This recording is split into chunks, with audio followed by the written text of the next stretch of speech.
Hello everybody and welcome to the OVRC, welcome to round 5 of the Touring Car Series. I'm once again joined by Erwin, I am Alex, probably should introduce myself first. Hello Erwin. Hello everyone. And we are at Motegi, a newish edition, I think it is the newest track added to race through. I think before that we had Zuhai and Road America, but this is the newest track. And again, we're for round 5, so we're over halfway now. Last 2 weeks ago we did Paul Ricard, and now so that's the status. Do a quick running of the championship standings. Yep, so the current leader in the Drivers' Championship is Thomas Jansen with 160 points, and in second it's Conor Mathieson with 107 points, and in third there's Jaroslav Honzik with 100 points. In fourth there's John Dalton with 91 points, and in fifth it's Mark Whitford with 83 points.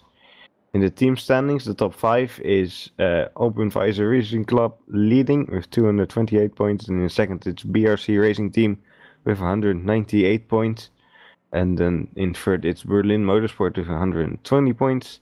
Team Sly Fox is in fourth with 94 points, and in fifth it's Rage Quit Racing with 57 points. And as usual, if you want to see the full standings, you can do so by clicking the link in the description. Thank you for running through those, Erwin. So now let's go back to the track. I'm slightly out of sync here because I've mucked up something at this intro, and now my brain is very lost. Let's quickly talk about Motegi. Have you actually driven this track yet? At all? Nope, never. I thought so. I'm gonna have to give all based off my experiences. The closest track to this circuit would be something like Suzuka. In the way that it's very complex, a lot of tight, fast corners, especially if you're the uphill section. Once you go under the oval, which is unfortunately no longer run and not modelled in race room, and again, it's not used in real life either anymore because damaged and they're not repairing it. But you go under there, it's got a very fast, twisty section, which is going to be very interesting in these cars because obviously front-wheel drive, and front-wheel drives have this odd properties when they start going quite fast when you're lifting off the throttle and stuff. So it's very interesting to see how much car control the drivers will have going up here. We are using the east layout, which is something to note if you have driven this track before, which means we're using not the normal pit lane, we're using the downhill pit lane, which I think is quite interesting because turn 1 is a downhill slope going towards that point. It's just downhill, so turn 1, lap 1 might be a bit interesting, I think, debating on how people manage to navigate their way through that first corner. Other than that, it's a fun track. It's a tricky track. We're going to see how well it does for racing. Obviously, it's the first time we've been here in the OVRC in any series. We haven't raced here in GT either. GT's next week. We'll be racing here on the full layout. But this time, obviously, we just use the east layout in the touring cars. So we've only got a few minutes until the server will be opened up to the public. And do you have any stories coming into this at all from the Discord or anything like that? Or has it been mostly silent until today? Yeah, not been much. Let's see, because there were a few drivers who have set some times on the leaderboards. So in first on the leaderboards is Jaroslav Honzik with a 1 minute 24.1. So that should maybe give us some kind of idea of the times we might see in qualifying. Of course, one thing to bear in mind with leaderboards is tyre temps are fixed in Yeah. compared to, so in some cases actually it's quite interesting, especially in the touring cars, and I can't remember if they were done, but in the touring cars the temperatures actually matter quite a lot more than in a GT car because you don't have the rears to be too warm, otherwise you understeer. Because obviously the nature of the car is there's no weight on the rear. The rear sort of just there to make it go straight. But if you got tyres are too warm on the rear, then you have lots of issues. So it'd be interesting to see how it transfers over to obviously actual lap times we'll see in qualifying at least. Because of course qualifying you're running less fuel than you would be in the race. We've still got a few minutes till that, as the server will be opened up now to the drivers as we hit the hour mark. I hope we should start seeing the first few drivers be joining the server. Yeah, the password has now been distributed. So we've got 1 hour of practice where everyone has a chance to get used to the track and haven't done before. So some drivers will have done a bit more practice, as Honzig's obviously set lap times in the leaderboards. We can't stop that. It's not like you can say, oh, you can't do it, but this is the first official practice as we have our first car on the server, which is Thomas Jensen, and then his trusty Peugeot is the first car on the server, and as you can see there, sitting in the pit lane, and we can see the east pit lane. You can start to see just off the pit lane exit, you can just see how it starts to head downhill there, heading into turn 1. Matthewson's also now here, and so is Distendo. We're having lots of people flooding in now, obviously, as the password is distributed and people are joining the server.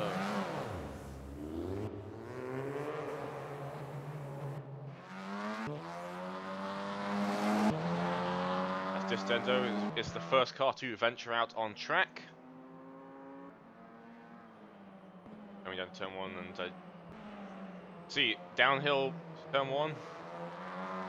You go head underneath the bridge, and this is where the track deviates off from the regular track. You head off in turn 2 here, and then you got this quick little section which is off the main track, and then you shoot back on by turn 4. You're back onto the main layout once again, the road course as such.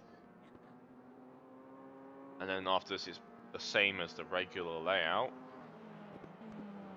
Turn 6, and then you go once again go underneath the oval.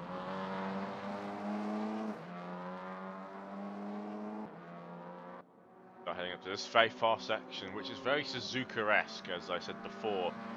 And again, it's the closest comparison to Suzuka. There's a bit more braking though in it, but it's very similar. It's very fast corners, and in a high downforce car like the FR17X, this is great fun just to shoot up the hill with. But we're not in that car. We're in touring cars, which are very different. So now it has up back up the hill again to the highest point of the track, which is be turn 11, which is the final corner. Heavy braking once again, and there we go. That's basically a lap of Motegi.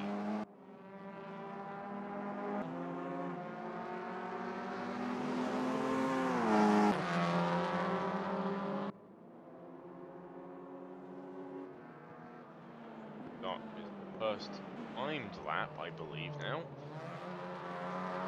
Anything else going on track right now at all, or is it mostly outlaps right now?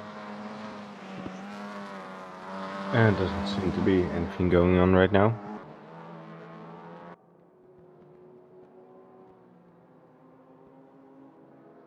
I don't actually know where the sector lines are. Apparently one's there after turn 5 as a sector line. We don't know how good this lap is compared to the others. Of course, this is the first lap we actually have. So, see what Dendo can do though. He'll be our first pace setter as such. I don't think it's going to last for long with obviously how good some of the drivers have been doing the rest of the season. Yeah, Conor Matheson has also set the first sector now. 30.4 for him. Already faster. Dendo's time.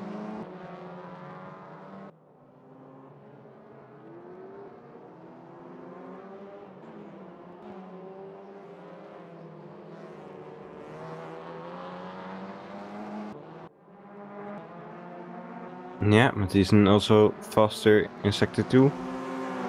First time lap is 126.962. Matheson will actually beat that by a significant amount. I believe that is Thomas Jensen sitting in front of him right now. Back position, and there you go, 125.6. Well, you have a rough idea of what sort of times we're going to be seeing.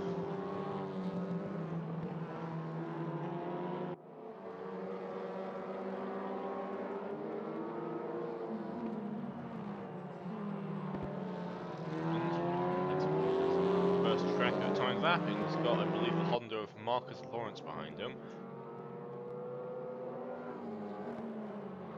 yeah, being an interesting choice. The Custom car is one of the weaker cars currently in the balance of performance. He does the second fastest, 126.3, followed by Alberg. Oh.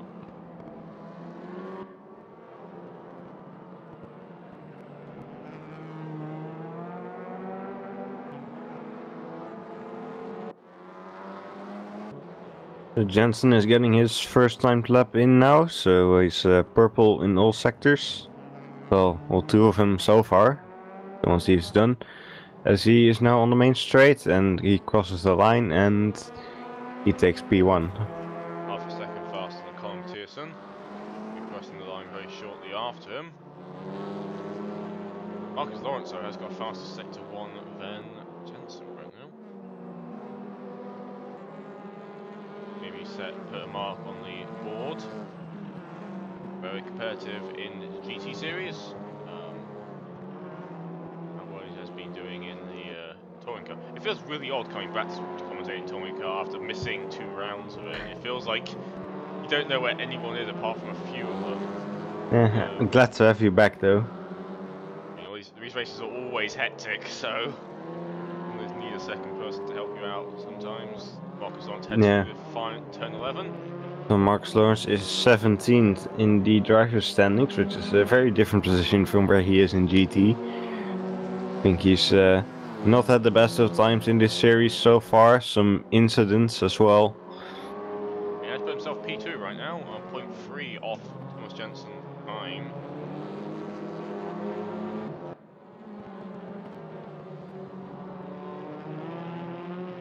Let's see if anyone can get close to match those times that Thomas Jensen's currently setting. Dendo just crossed the line and moved up to P6. Mattiasen will be soon doing the same, but it doesn't look like he'll be improving close up to the top 2 at least. He may put himself P3, and so he does. Half a second behind Jensen.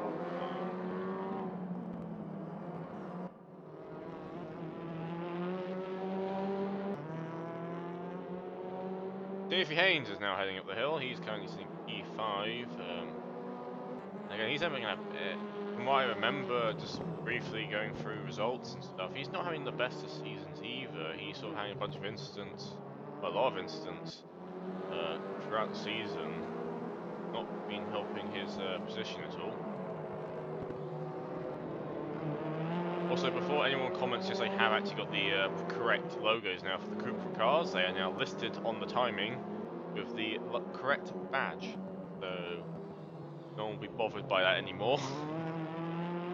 And a few people. Well done. A few people comment in the background saying, "Oh, you haven't updated it." There you go. It's now up to date. As Haynes puts himself P2, 0.2 behind Thomas Jensen's time.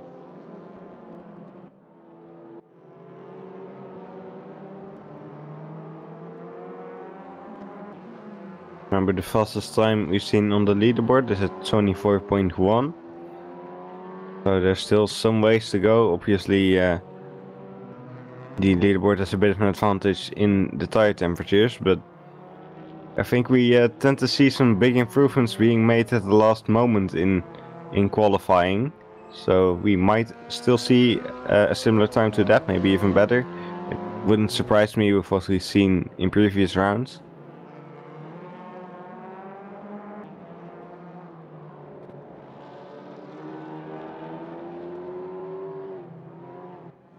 We've got 17 cars on the server. 11 of them have set a timed lap. So it's the top 6 right now is full of UK drivers, apart from Jensen. Yeah.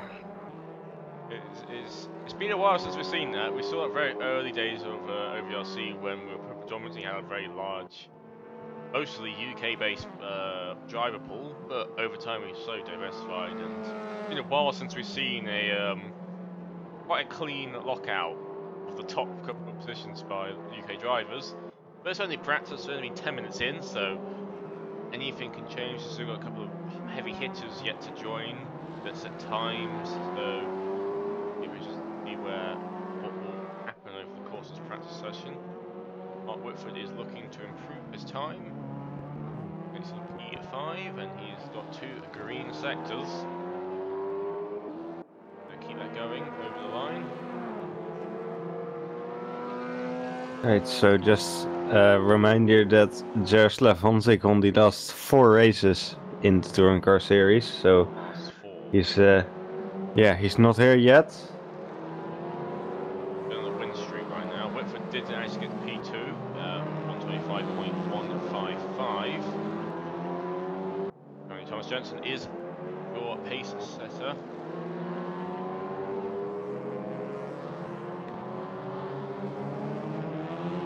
Lots of time before the race will start. Green qualifying starts.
Not a lot going on track. A few people are setting personal improvements. This way, in terms of groundbreaking global sector improvements being very limited right now.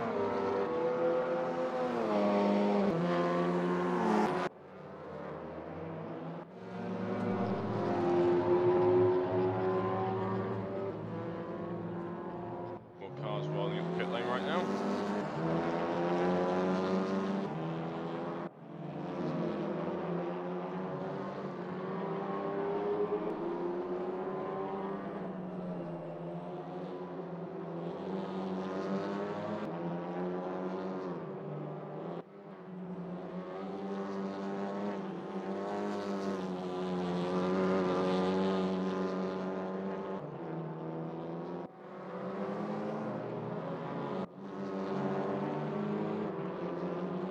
Something going on. Marcus Lance got fastest sector 1 time right now. A bit of traffic up ahead though. I can't tell which Hyundai it is because there's 2 number 11s right now on track.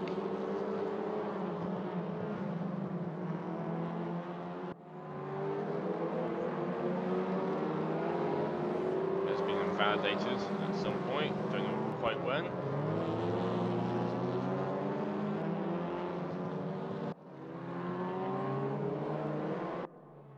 Jensen's got fastest sector 1 now as well, so he's looking to improve his times.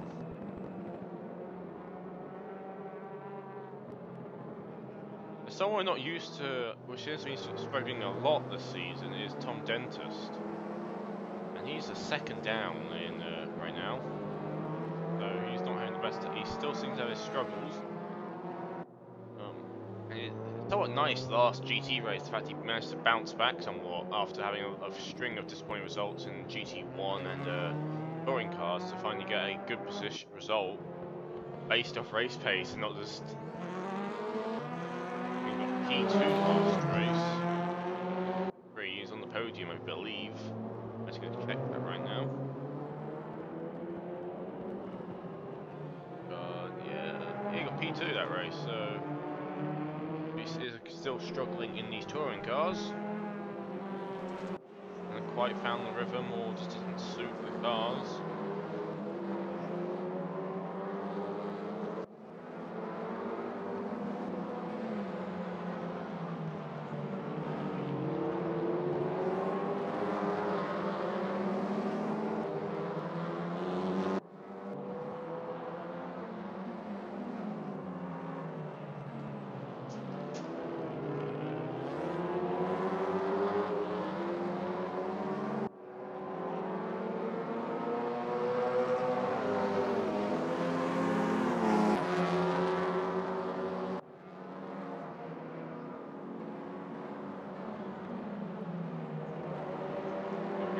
25-minute mark. Not 25, 45-minute mark. 25 minutes in.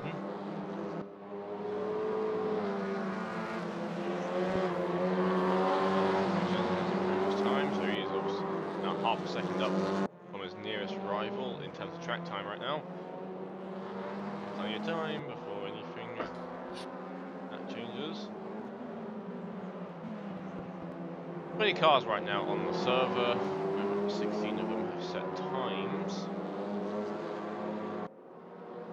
Overline is going to improve to sector 1 time, but it's got a bit of traffic up ahead, consisting of, I believe that's Radek Palzek run.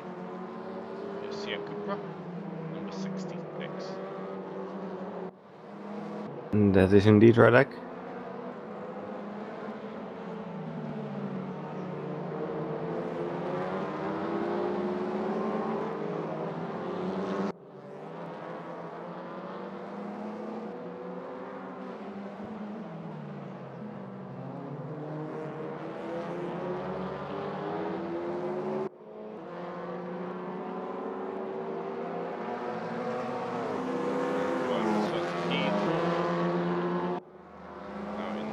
Second bracket, and the top P2 to 4 is fairly close right now in terms of times.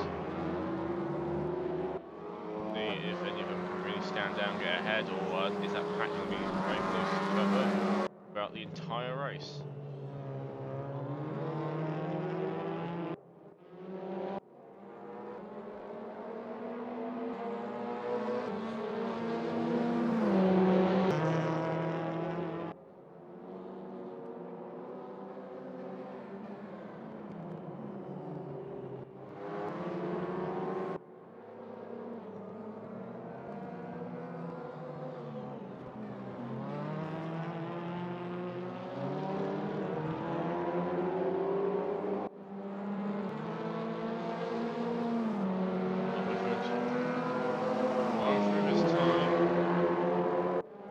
Maybe with traffic, he have passed the Gulf behind him, and Benedict has managed to get into P2.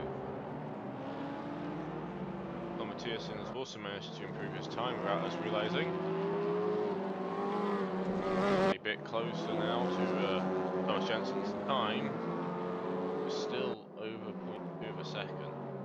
The good news is in these cars, just due to the nature of them, the racing is always generally a bit closer.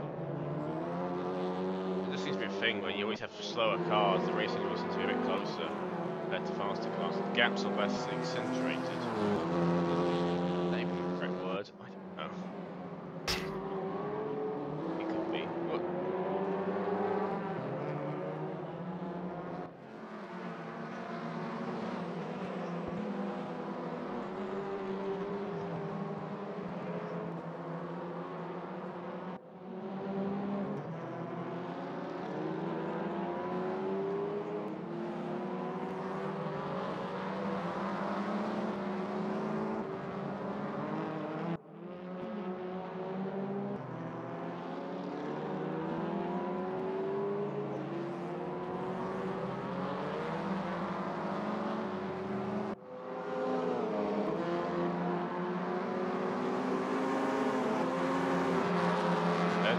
Very close now. He's 0.1 off Jensen's time, so he's got a bit more time to find. And I believe his slowest sector was sector 1.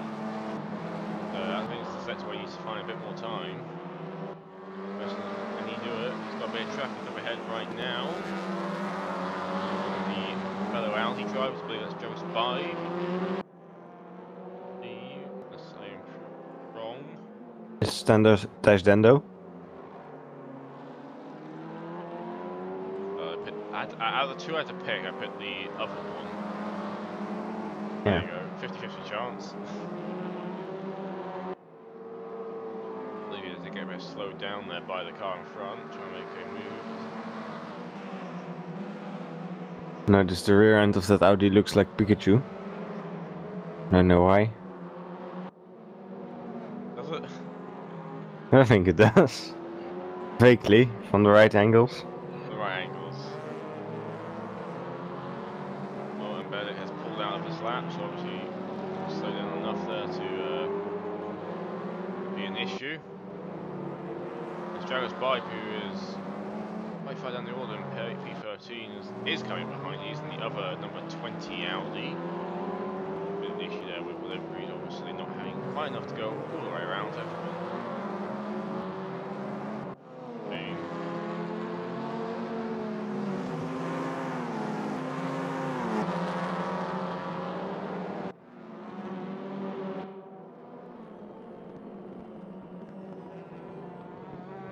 Is currently gets their time, but he's looking fairly quick right now.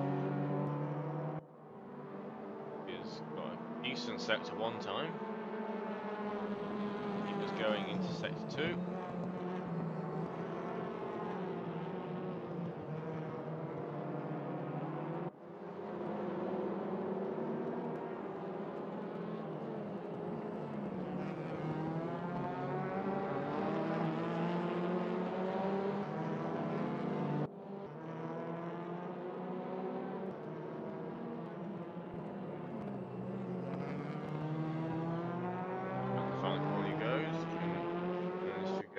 Top 5, possibly.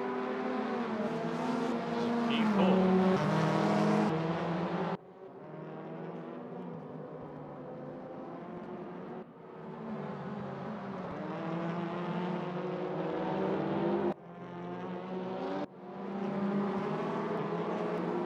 Alexander Stacher is making some big improvements right now, so let's see if we can get out of 16th position, and he moves up to 11th.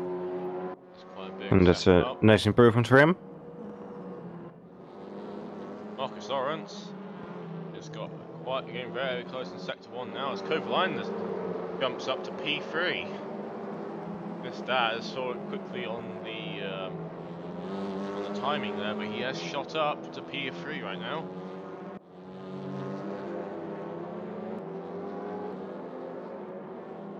Nicely done. Marcus Lawrence looking pretty quick in sector 2 as well, but it looks like he'll be fighting for P3 with Kovalainen. And he takes P4, so not quite as fast as Kovalainen, just slightly in front of Mathiesen. Benedict's now having another go. He's a bit slower than Marcus in sector 1, but faster than the rest of the sectors. Sometimes what you got to do it. Sometimes some sectors are just less important to the lap than others. I believe sector 2 and 3 are the ones who really crack on this track. Benedict is slow in sector 2. One more corner to go. Must be enough to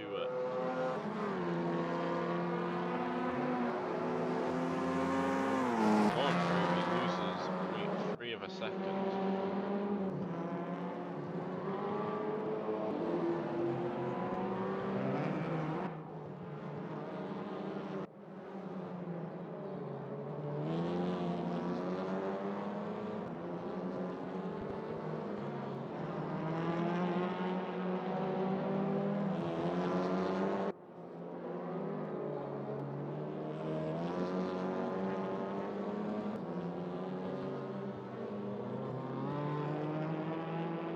Two drivers yet to set times.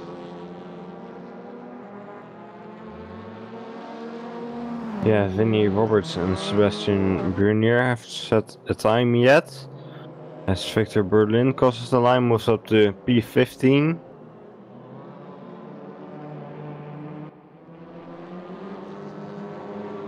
Roberts to start a timed lap now. He's gone through turn 1, now heading on to turn 2 and 3. Dragos Bipe just moved up to 11th.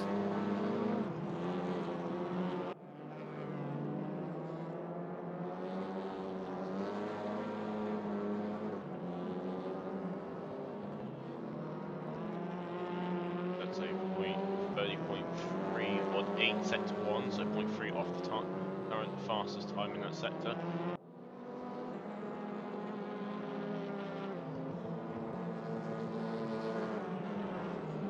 I'm already seeing some people having issues with traffic, so I think that's going to prove tricky in qualifying. Here's a track. Very short. There's no real clear overtaking options in some spots. Sometimes you just got to slip behind and say, one car's pulling into the pit lane, but I think that's too much. So pit stops will be done during the race. He is going to head to the line. He will put himself P11. Have had a car disconnect.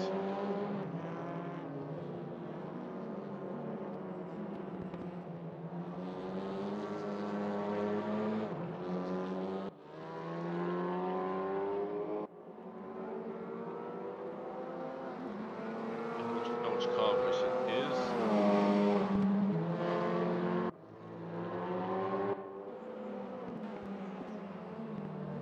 Some cars are now struggling to find pace.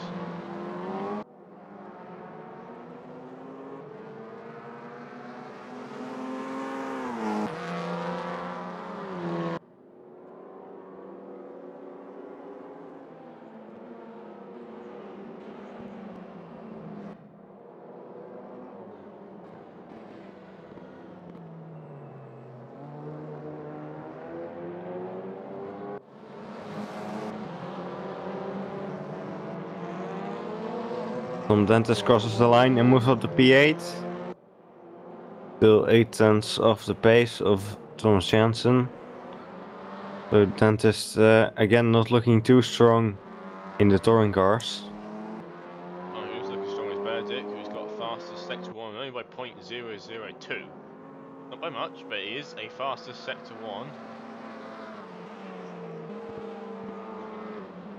Keep his momentum going for the rest of the lap. Turn 9. And he goes fastest in sector 2 as well. Not by a huge amount, but it is faster. Now he's got one more corner to go. So can he nail his apex here? I actually never knew what the apex is, so I can't really judge if he's up to a bad line or not. Looked good to me. And he moves up to P1. Now you have been new fastest lap, and Thomas Jensen is now second. Still quite a gap between those two and then the third place car.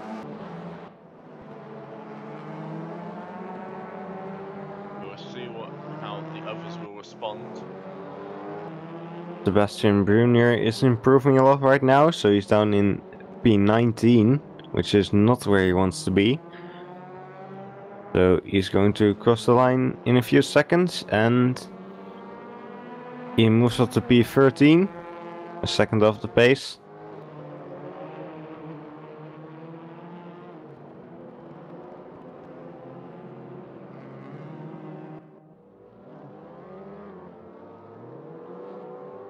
As I think we just saw Omen get up to P3, or was that already? No, I think he has moved up Coco line. Yeah, that was on his last lap.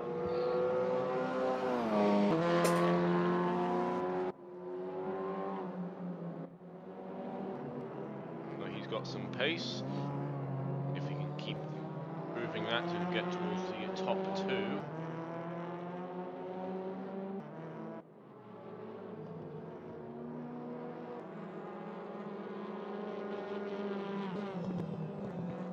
He is pretty close to the top two in sector 1, but still slower, so I'm not sure he's going to be quite fighting for those positions.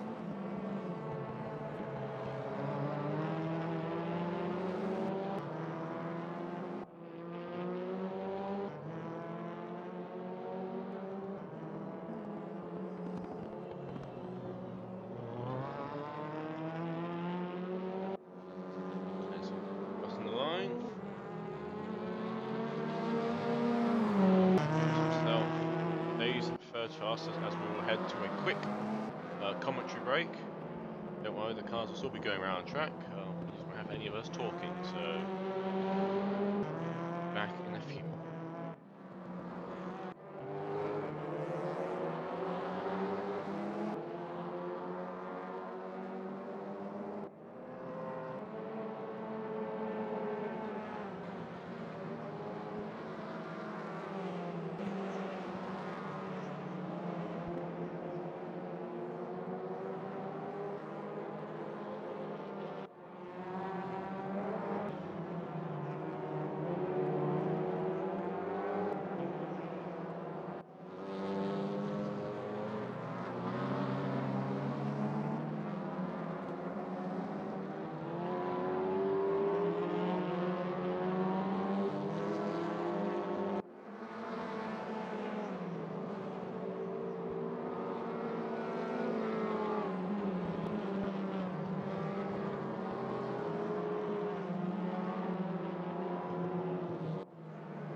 back to the OVRC. You join us. 24 minutes left to go in the first practice session. As right now, Benedict does have the fastest time. He's yet to be beaten by Thomas Jensen. The gap behind them slowly closing down. Not by enough really to pose a threat. 24 cars on the server. 22 of them have set times.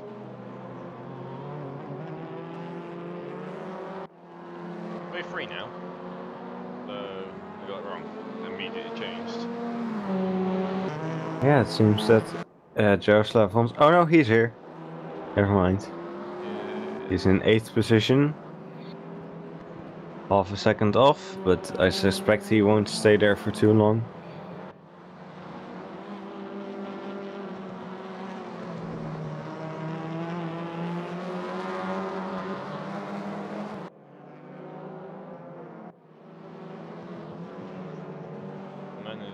Looking to get closer again. And you know what, earlier on I was referencing that the top 6 is full of UK drivers. Look at the top 6 now. Yeah, it's changed quite a bit. Changed quite a bit.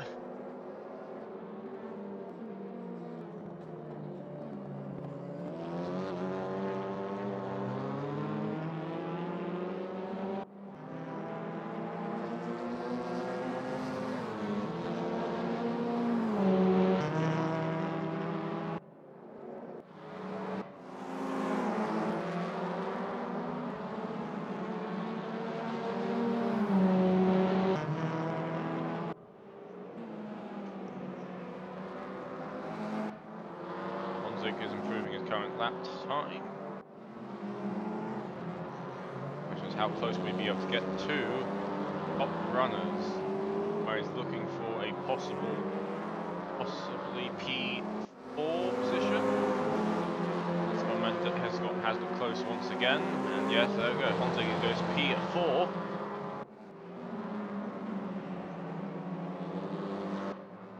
Benedict is improving his sector 1. Even further. That's what he is.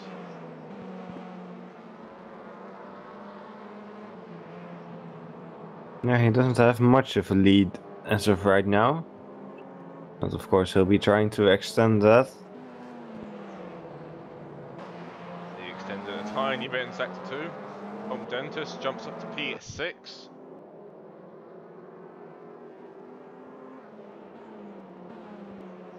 Let's say that the top 15, top 14 are all under a second. The top 10 are all under half a second. So it is going to be fairly close in that top area.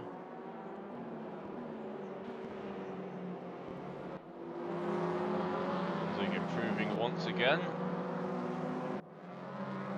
Maybe trying to go for a P3, but it looks like possible. It will get a bit closer now. But then again, as he's mentioned earlier, he's won every single touring car, the last 4 touring car races. Yeah, I think the last 4 were also the only ones he's participated in, so he's got a 100% win rate so far.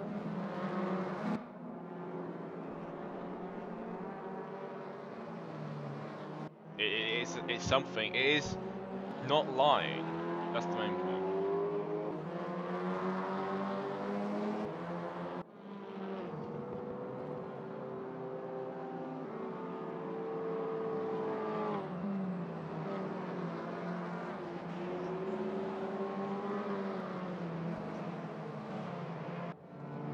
But Whitford's looking to improve his time. No, he's not. He actually shut his engine off halfway around the lap and pulled in the pits. So Honzig is once again now on another go. At least I'm trying to focus on Honzig, but right now he is the person to watch because he is improving every single lap he's going around. He is now definitely going for a possible top 3 position.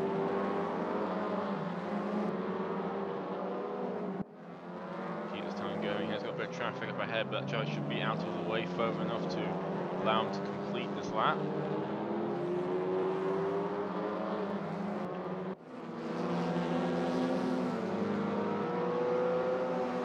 And he does put himself P3.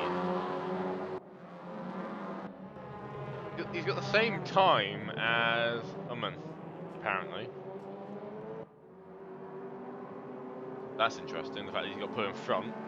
Yeah. Game biased. Benedek is going faster once again.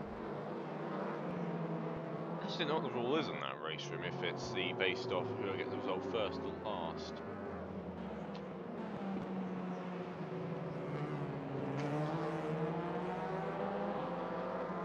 That's been invalidated, it does seem.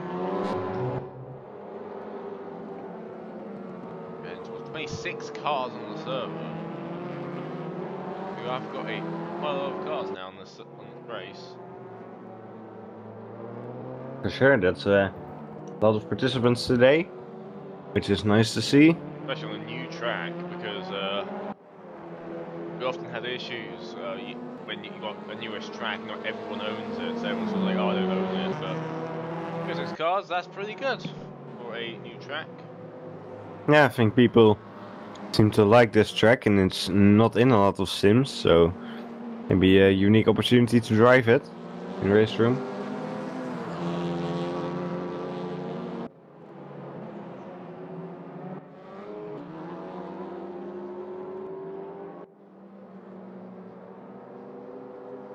Two more cars yet to set a time.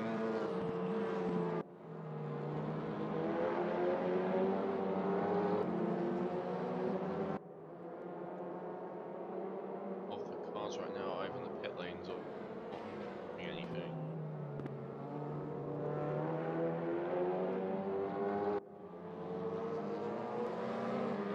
Doing anything right now.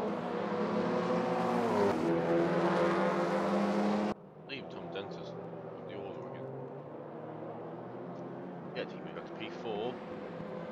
So he's slowly getting some pace together. Currently best off the rest, which is not really fair to say that, but in fact, because everyone again is under half a second the top 9, but you can still see, look at the time, it's top 4 are under 0.1, and this is afterwards it's 0.3, 3.5, 0.4, 0.5. It's a bit of a tiny bit of difference, so luckily it shouldn't matter too much on these cars compared to GT cars or anything much faster like an FR17X.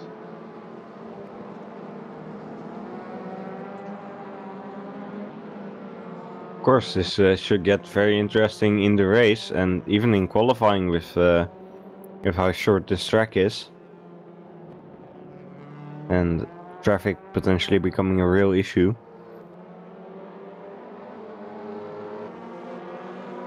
Sebastian Bruno shoots himself to P11.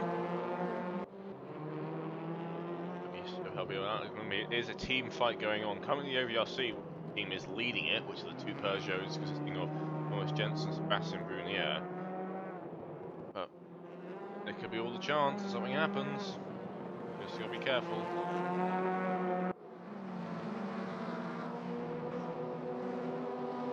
Still got more rounds after this. Only rounds after this. We've got 3 more after this. 3 more rounds after this one. I can count. Competitions improving both sector 1 and 2.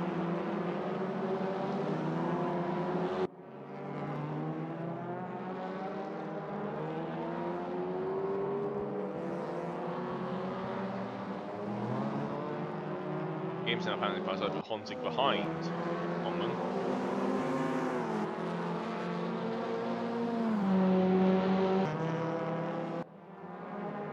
Don't know why it's done that, but apparently it's decided that Onman deserves the P3.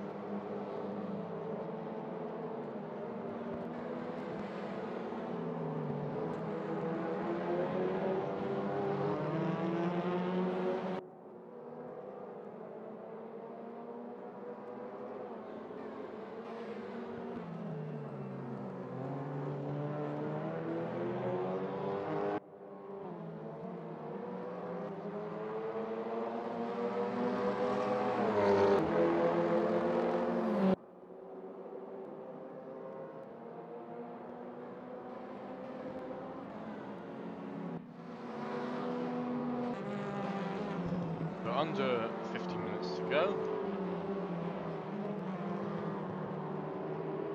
See how much more time people can get out of these cars. Current fastest lap time is at 1:24.608.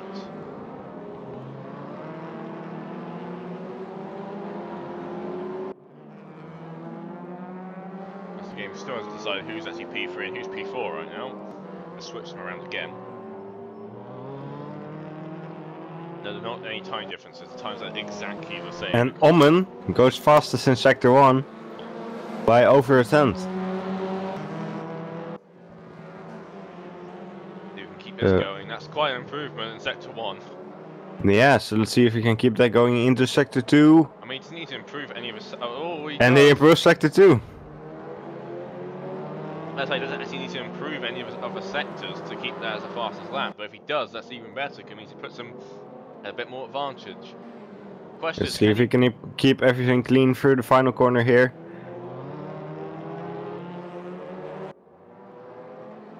A bit of traffic, that shouldn't affect him now. He's across the line, he puts himself.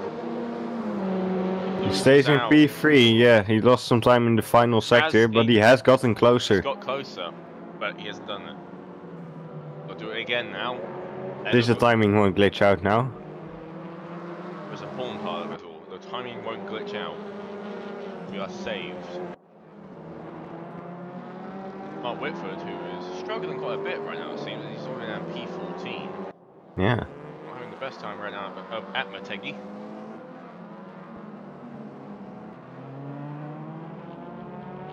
He's not even the highest place. Jaroslav Honzik goes fastest in Sector 1. Oh boy, here we go. Here we go. We've been waiting for this. This is my last minute attempts to go faster. And that's quite... You think that the last improvement was 0.1 of a second improvement in Sector 1. Going 0.07. Quite a big improvement again. Can he keep it going? Oh, he's invalidated. Yeah. So, I guess we have to wait a little bit longer to see what Jaroslav Honzik is capable of.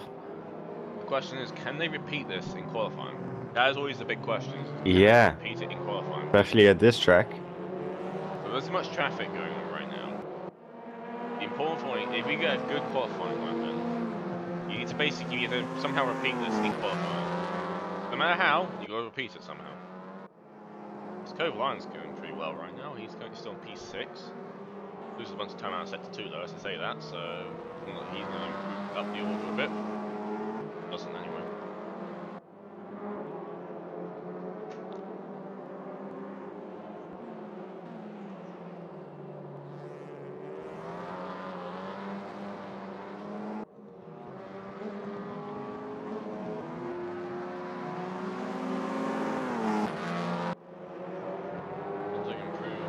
Sector 1. Not fastest anymore. But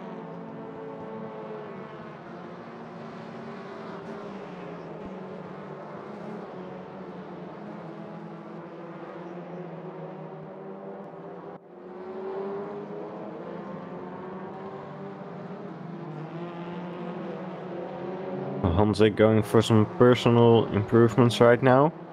if he does this, his current lap time, he keeps it going, he will put himself P2 at least. On that top 3 area. Yeah. It is closing up at the top end of the field. And he puts himself P2. So we've got a very close top 4 right now. Less than half a tenth between them.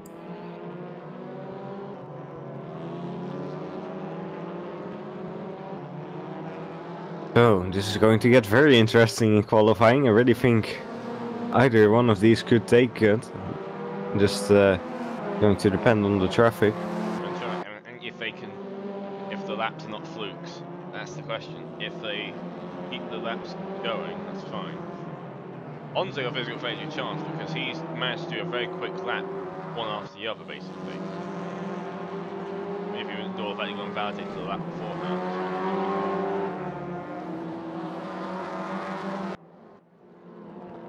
Omen is fastest in Sector 1 globally. Just Still a bit more to go in this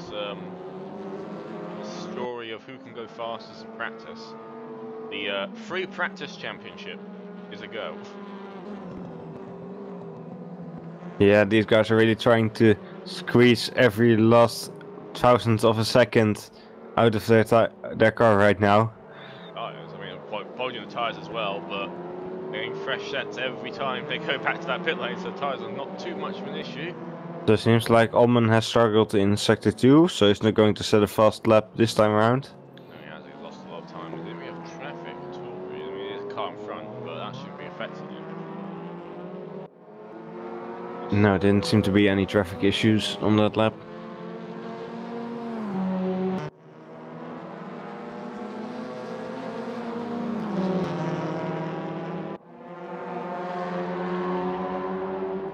People were showing connection issues. Well, as we told Jensen, he didn't realise that he actually dropped out. Oh, right.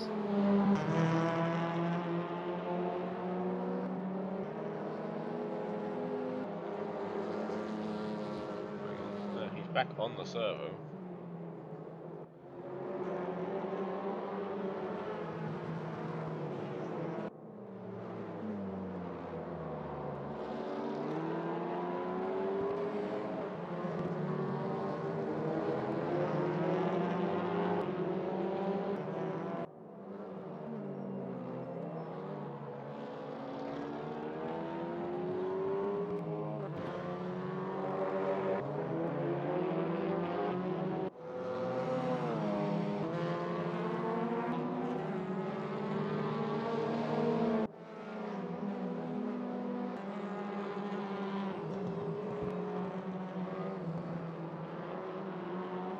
So Mark Whitford is having a good lap so far, but he's got some traffic. So I'm not sure this is going to end very well for him. It's one of the Peugeots in front. One of the TSN is also on a very quick lap right now, possibly putting him into the tops areas, maybe top 4 right now. So Whitford has moved up into P6. So he seems to be gaining some pace right now. As Scott Matthiessen is about to cross the line, looking fast so far, and moves up to P4. Not quite quick enough to join the under 0.1 second club, but he's getting closer. Still qualifying to go. And still 6.5 minutes of practice to go.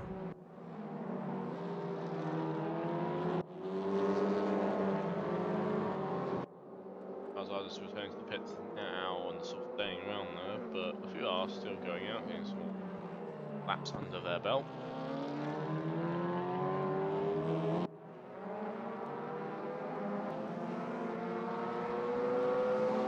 Pelexek moves up a position to P17. This is a really close field right now, as you can clearly see. Victor Berlin's is 0.999 of the leader's pace. Oh. That's how I'm noticing that as looking down. Yeah, it seems to be a little, well, close little packs of cars together, especially towards the top end of the field.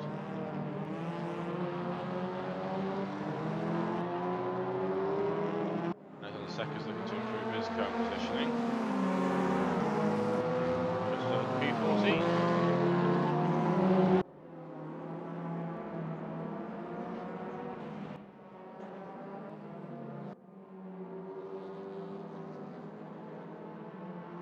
There's a bunch of cars going around the track right now.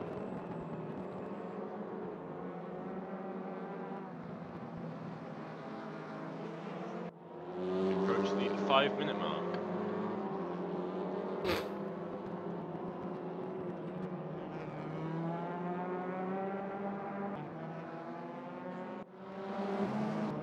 This improves Sector 1, personally, not overall. Keep this momentum going for the rest of the lap.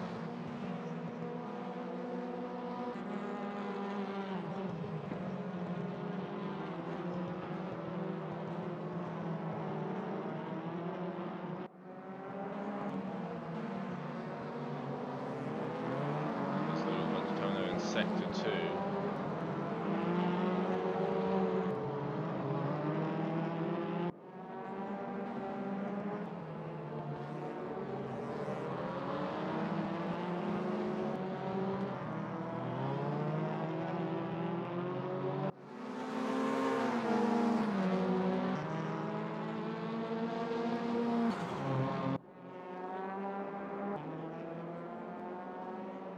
Benson's going to set his first time lap after his disconnect, and it doesn't look like he's going to be first in time. His first sector is 0.123 off the leader's pace. Random number combinations, don't know why, I've been interested by them today. But it's 123. Fortunately, sector 2 is not 456. Gaining something in sector 2, he's getting closer. Can he keep this? Can he get back into that top 3 spot he was beforehand? And the final corner.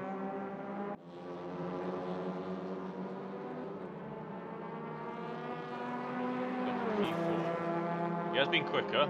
You know he's been quicker. It's a good test to see if he can match at lap times.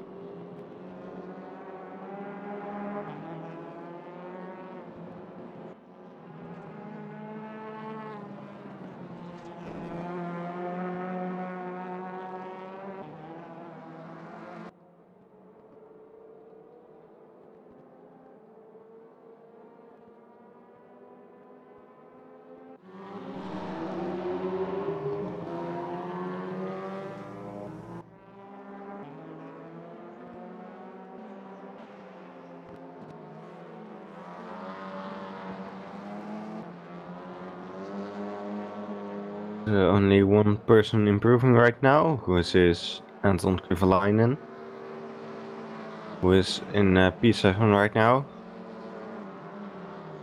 And very close to Tom Dentis, so maybe he will be able to gain a position or two. And he's lost a lot of time in Sector 2, so it looks like that's not happening this time around.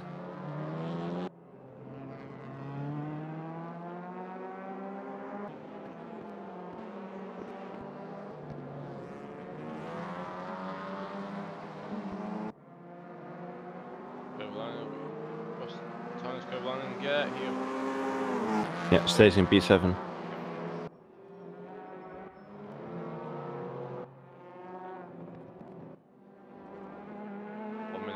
To go, so yeah, a lot of people in the pits right now, and of course they won't be able to get another lap in.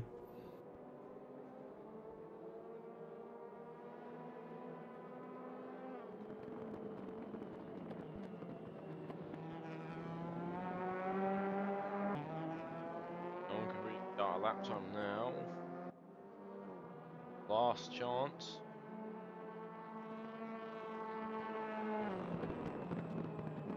So Finney Roberts is faster in private sectors, but that's about all that's happening right now.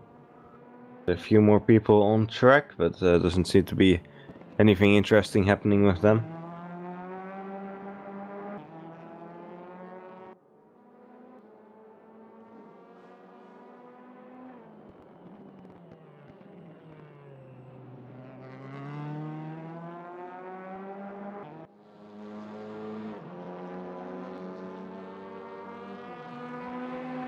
It's P3. Who's in final sector? Enough to put him there.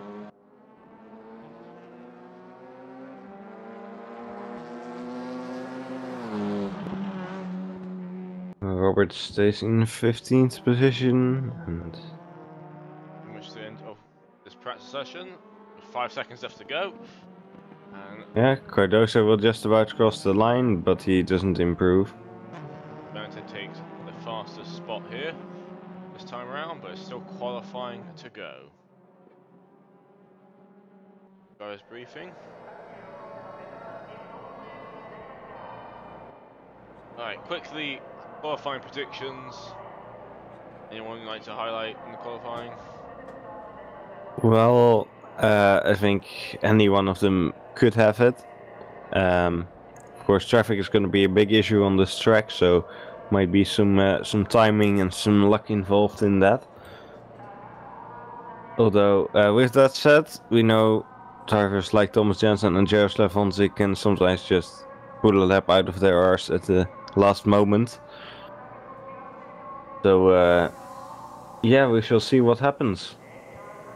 But I don't think I can really make any kind of prediction with how close that top 5 is. Or top 4. Yeah, I think I'm still the same boat. It could be very interesting to see what people do, and of course, some of the other cars behind them could get in the mix as well, depending on if someone gets a bad lap out, can't get clean laps. Yeah, there's 26 cars on not a very long circuit, with a lot of places where you can't just make an easy overtake on someone if you're faster. A lot of corners, you've got to do a lot of your work in the heavy braking zones, and at the same time that compromises your own lap. So it's going to be an interesting qualifying session no matter what happens, and I don't think there's really any clear predictions yet.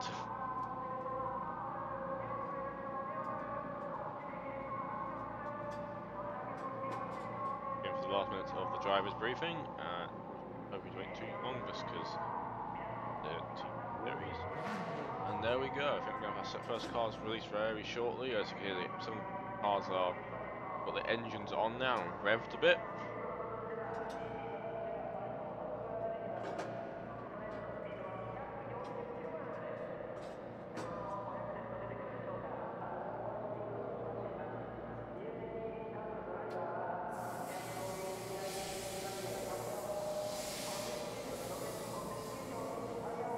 First car to move out in the great OVRC qualifying rush as everyone tries to get out at the same time.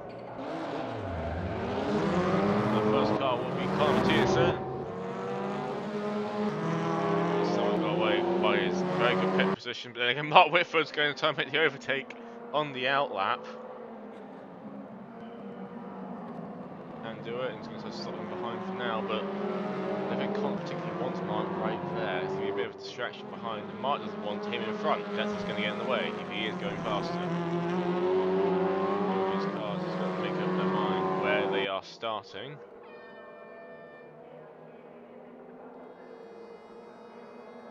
A tyre temp into it, it does seem.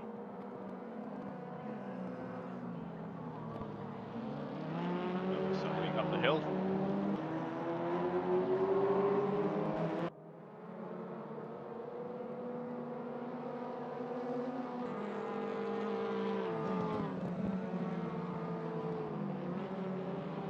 Long left.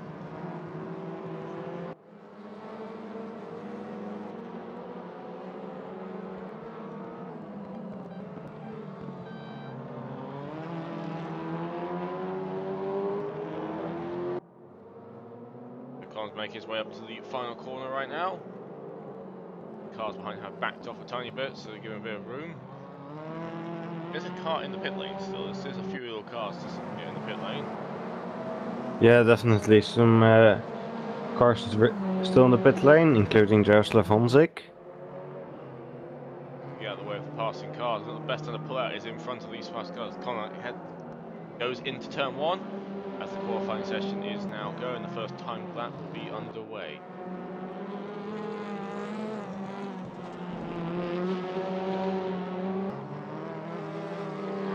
Sliding through turn 4, 5, and it gets very wide, and this lap's going to be invalidated.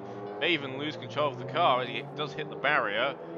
That will mean that Mark Whitford will be the on-track position advantage right now. That'll be our first actual timed lap. He can set himself as he does have now a clean track ahead of him. Is he got invalidated as well? Not counting any sectors up right now on my screen. Can you confirm that? Yeah, Robert Sunderland is the first car to set a timed lap now, actually. But it has been invalidated, so I just realised that. So, Robert Sunderland will be the first car, and again, got a bit of clean air. He's got just up the road, but nothing too close to really affect him. Get to the final corner. Jaroslav Honzik is out on track now. So it looks like he'll be able to find himself a gap right behind, I think, Sebastian Brunier. First times are being set, and the times are then rocketing very quickly down as it all starts setting them.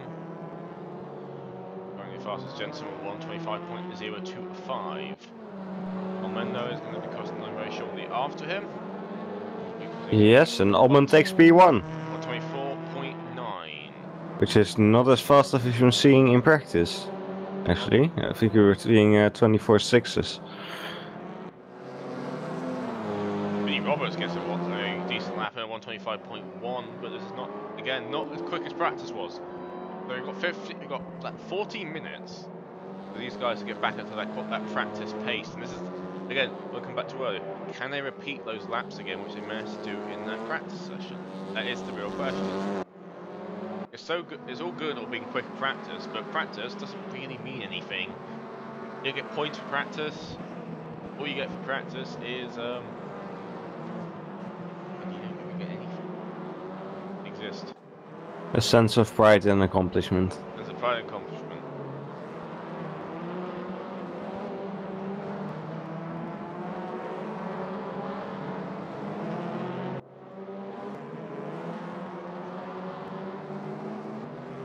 Mark Whitford just put himself P5 as Magnus Albergs take P6.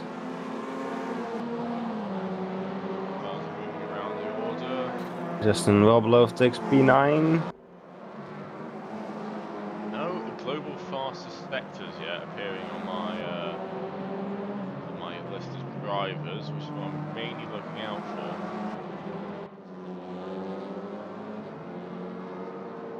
All fastest private sectors, but nothing global yet. Onzig gets at a time, so is Benedict. One of Matthias is also at a set time. The two fastest drivers. Ben Machuca moves up to P6. So we gain 2 positions there. Anton Krievelainen sets a new global fastest sector 1. As Benedict sets the fastest overall time of 124.811. Puts him on pole.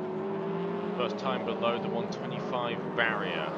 Actually, we've got a couple of people with global sectors right now. Conor Mathieson, Anton Krievelainen and Jaroslav Honzik. I'm not getting those, I am, but the interfacing is a bit confused right now, obviously, because sometimes people have yet to set times. Yeah, they were a bit buried in the thing. Puts himself P2 right now. Benedict is improving his sector 1 again, so here we go. We're now properly starting qualifying now at this point, with all the quick cars now on track setting faster sectors. The question is, who will be at the top of that board at the end? Who's going to get that front row? The front row position is going to be very important here. Thomas Jensen also on a fast one right now as he goes around the final corner onto the straight. And he crosses the line and takes P1. The 124.683. And just make Benedict's lap times not globally faster, but he's still got one corner to go. Benedict goes now through the final corner right now. Will he be able to pinch P1 again? He crossed the line and he doesn't. One still lower. Onzig does seem to be not getting near the pace just yet. He did take a few laps in the practice to get up to pace, but see if he can get back up to that again.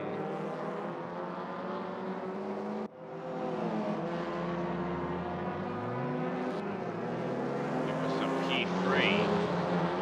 He's getting closer. Robin Sutherland crosses the line, takes P12. Track of all these cars right now, as which ones will follow. Only one car is yet to be out on track at all. This is Chad Arton. He's just been sitting in the pit lane in practice as well as qualifying, so they're not quite up with him. His 10-minute mark is gone. Less than 10 minutes to set times. And the people yet to set a time are Radek Pelexek and Chad Bartram.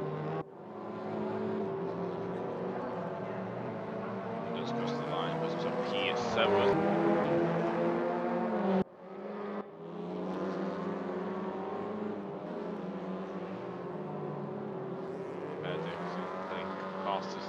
personal fastest sectors, so they get a bit closer now this time round. Yes, he does. He now takes pole at 124.6. Saying that, Conor Mathieson just went fastest in Sector 1 by a tenth. Can he take it? But he got P5, I think, in practice, so he was a bit just out of the range of the fastest, best of the rest drivers, but he can easily, possibly now, get into that top category. He gets a bit wide there at turn 9. That would have lost him some time as he got onto the grass. He has lost some time in that sector. He's in personal improvement. He's got one more corner to go up to turn 11. Got a bit of car in front, that shouldn't affect him much. Crossing the line and putting himself into a P6, so he lost a lot of time in that final sector. And then Van Hummen is fastest in sector 1 right now. Looking to go and get back in that top 4. Was in practice. Marcus Lawrence is currently in 19th, but he crosses the line now and he moves up to P11. Fastest in sector 2 as well. We've got 2 more corners to go. Now make that 1 more corner. Turn 11, this seems to be the corner where it's very hard to get right, because there seems to be a few people losing a lot of time in this last sector, which is essentially just 2 corners, may I add, to sector 3 is. Yeah, it is a tricky corner at the end though, because it's a very long one, so if you get it wrong you're going to lose a lot of time, and Omen takes P1. He takes P1 with 124.6. And anyone respond to that? Look around. Certainly going to try. I know a few people who will.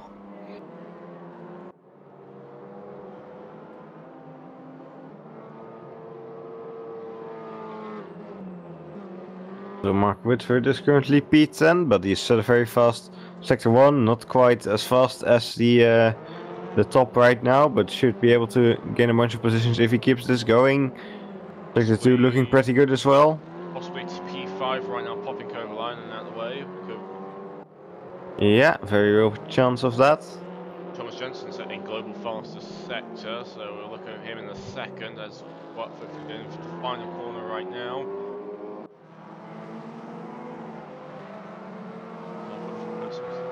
P4, just nearly so close to the top times as Jensen's now going through. Yeah, just barely ahead of Honzek.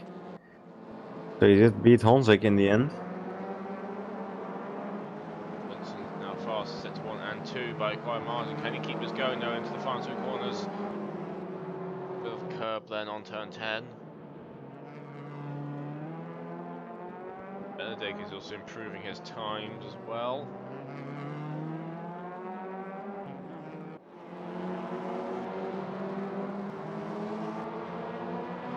Jensen takes P2. 2.003.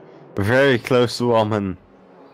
Honzek has also now got fastest sector 1 as well, so he's going to do it. Try and get in there as well. He's slowest out of the top 5 right now. Still only a tenth off though. So we've got a very close top 5. Audi does look at the back end slipping out a tiny bit going through turn 8 then. But it doesn't look like it's affecting him too much. He does lose time though into sector 2, so maybe it did actually affect him quite a bit.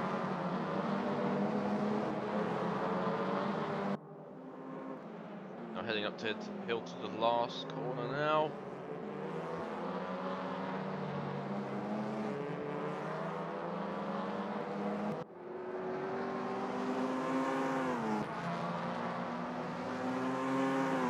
He stays in P5. Loses time out once again in that final sector. Thomas Jensen's now improving his sectors again, so he's going to try to get past it to P1. He was very close last lap. Benedict also just went faster than Jensen in the first sector. Very close now for this qualifying for P1 right now as Thomas Jensen crosses the line and puts himself on pole position. Whereas Benedict's now going up into turn 8 right now.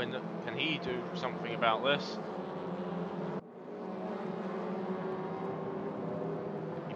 Does he loses time out in sector 2? Can he gain something in the last sector? Possibly, maybe. It's right now looking at Dutch 1-2 though. I don't think it's ever happened before. There you go, as Benedict across the line, he just will not improve his time. He loses even more time out in the final sector. 4 minutes to go, so it is still time to do a few more laps. Gonna keep going now. Overline's looking to improve his current condition.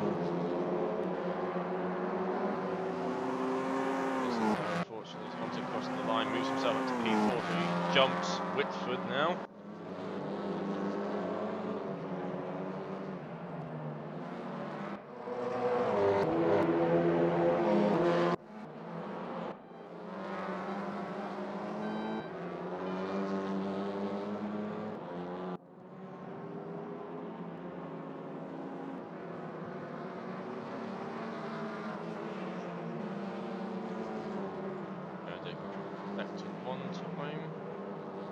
Honzik goes fastest in sector 1. Benedict does not, again, lose his time out in sector 2, so he can't quite match that practice pace he was having, it seems. One more corner to go. Can he nail this one properly? There's a chance he can't get that pole position yet. This next lap will be his probably last shot he has of it. He doesn't do this lap round. One more lap possibly to do as Honzik is now heading up the hill towards the final corner as well.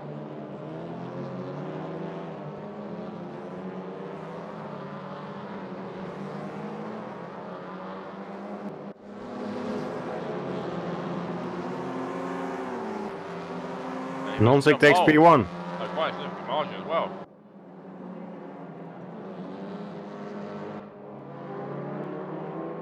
So will this be another race win for Honzik though? He's still got to go Jensen alongside him on the start. We've got 2 minutes to go.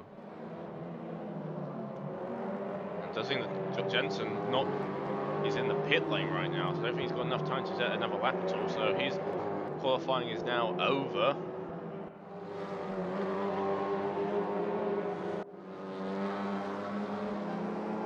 To improve at all if he's in that pit lane. That's on his fellow Dutchman, possibly get P1 again. As Benedict also returns to the pit lane. But Umman's currently the only car in the top row, which is right now there.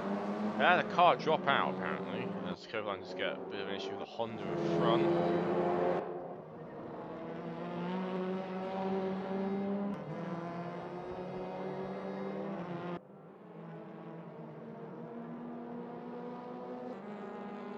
I think Chad Bartram dropped out. No, he's still there, he's just sitting in Oh wait, he's still there, yeah. Yeah, he still hasn't set the time. And he won't be setting a time, there's not enough time left in the session for that. So yeah, I don't know who disconnected. I'll work out myself, but I don't really know who it could be. Well, possibilities.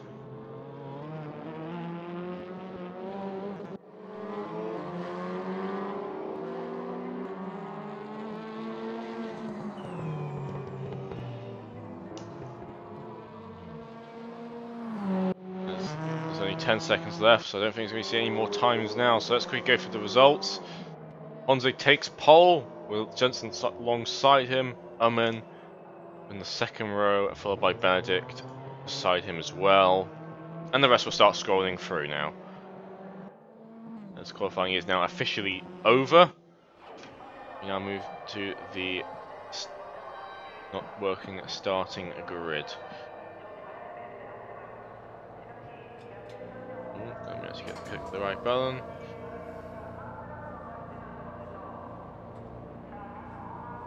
That might be a good start.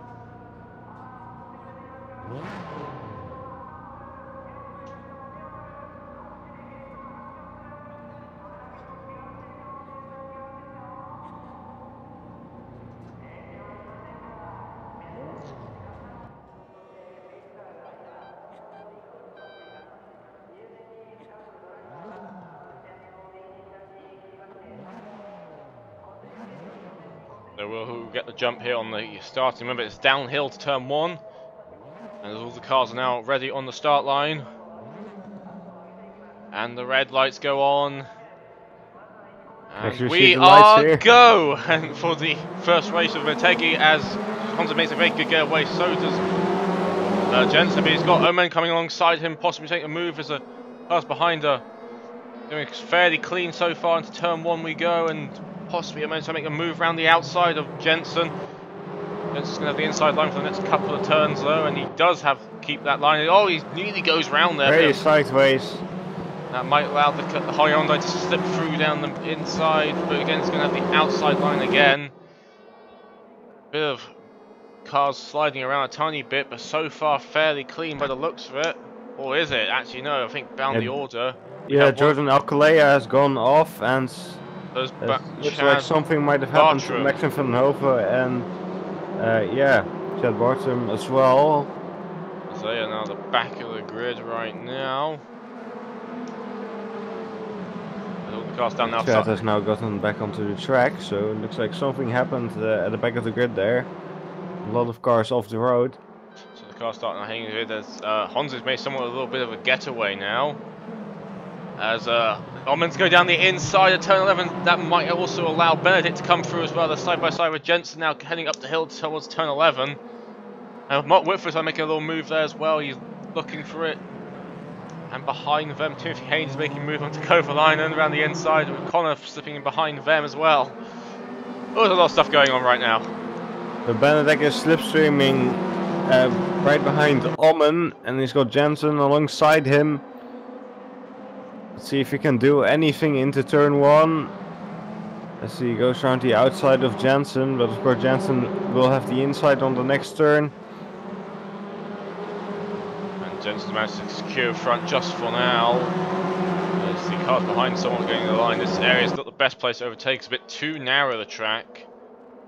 To really overtake at that corner. As one of the Hardenders behind goes out. I believe that's Marcus Lawrence goes out to make a move on possibly on Sebastian Brunier. This is getting out of the way there. Jensen again starts the start of the centres. Honda has made managed to get a 2-second gap to the cars in front, so he's managed to get somewhat out of the way of the action. The question is, can the other cars now slowly claw back towards that point once again, as Colin's got a bit off track there. You see the car moving around a bit as Marcus Lawrence will make a move onto Tom Dentis behind. Oh, as again goes very wide there at turn 10. Might lose position, he does. Possibly to Connor. Connor go around the outside. Can't really go around the outside there. You see me. But they're sticking side by side now down towards the start, through the start finish straight now. And there's a car behind as well of Magnus as well, but he's going to stay behind for now. There's always a big bit of contact there. Luckily, no one loses control there. I think what happened, Connor's turned in a bit too much then. Not expecting to be a bit further around the corner, but luckily no one's really lost control of their vehicle. So this will continue for now. As the gap to the lead has closed down a bit. That is a good sign. Well, not a good sign for Honzig at least, but a good sign for us. A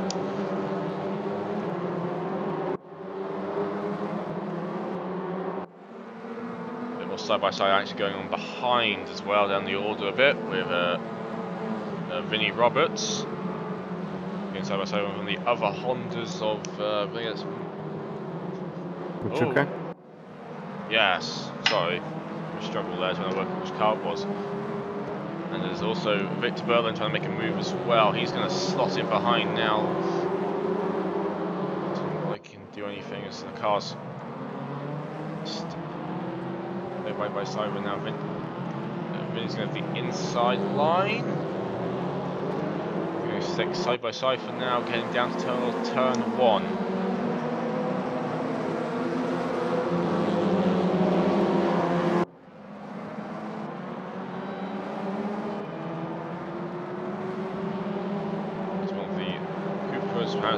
Second made the move on the pallet sec.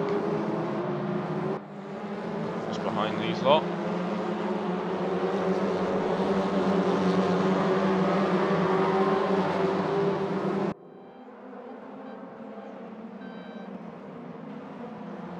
The gap to the leaders slowly coming down. See how long it does take for it to get to the point where the cars are training again. It's 14 minutes to go. Yeah, Omen was 2/10 faster than Honzik on the last lap.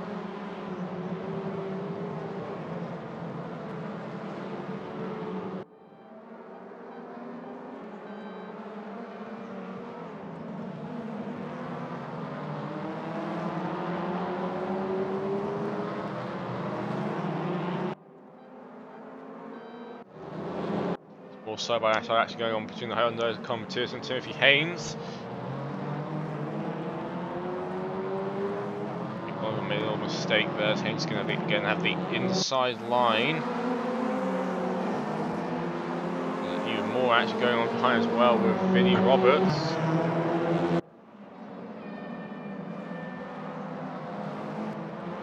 There's also a very close pack with Omen, Jensen, Benedek and Whitford. They're fighting for P2 right now, so we got a four-way battle for P2. Tom Zig is somewhat managed to stabilise his lead. Not really gaining. Whitford looks up the inside of Benedek, there's a bit of contact. This looks like nothing serious happened between them. Sunderland's getting very close to the back of Tistendo's car as they're making some moves around the back into P18, P19, so it's outside the points paying position. We consider the points paying position anything P14 and upwards. That's when you start getting more than the 1 point for finishing award. So P14 upwards is where you actually start getting anything above that. That's also all these drivers are probably aiming for. Of course, you get more points the further up you finish, which makes logical sense. There's a bit more action now.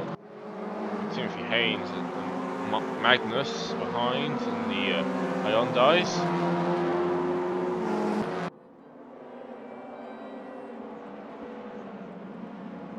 A lot of cars are looking for a possible making overtaking opportunity in turn 1, but not actually making it.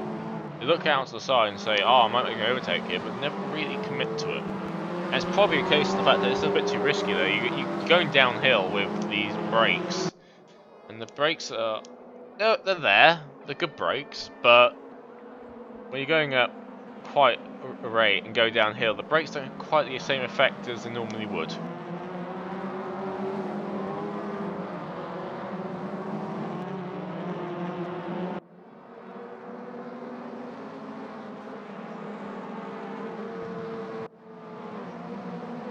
Dentis is right behind Sebastian Brunier right now.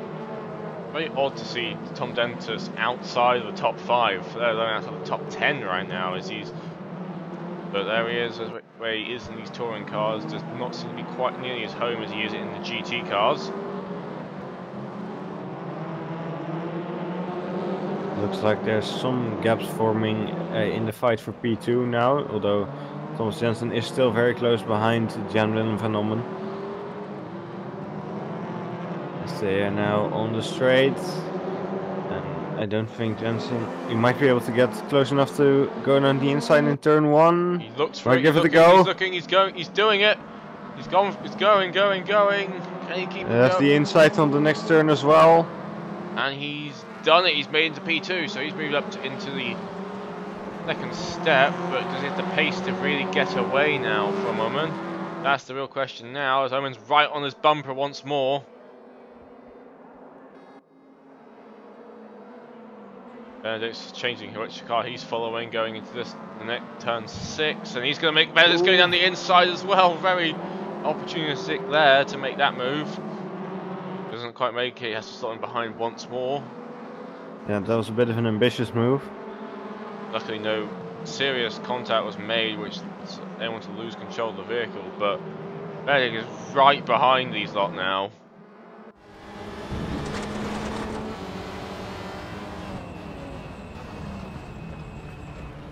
Seems Whitford is falling behind a bit, so not really in contention in that P2 fight anymore.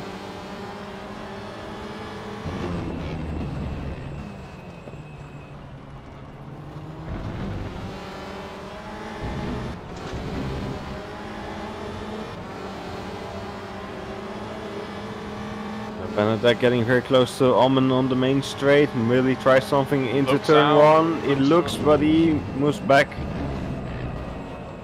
So as halfway has gone. Only 10 minutes left to go. Doesn't sound like long, and it isn't very long when you're going. When a lap around here is only 1:30, roughly.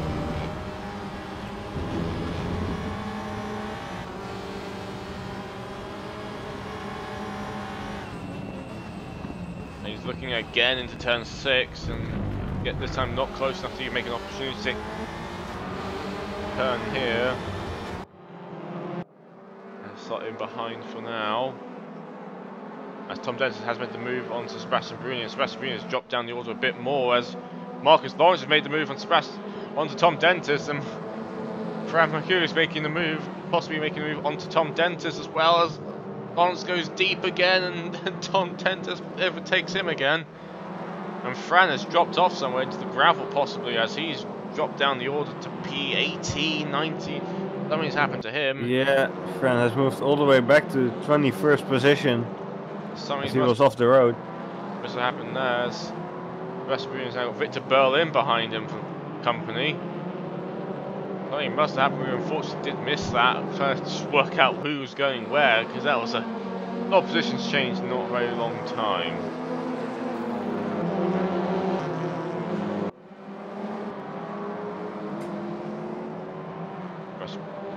Sebastian's going around the outside of Marcus. Marcus just take the defensive line there. He just moved to the inside beforehand, not forcing Sebastian to go for that outside line, and nearly gets overtaken in the process. But he stays in front for now.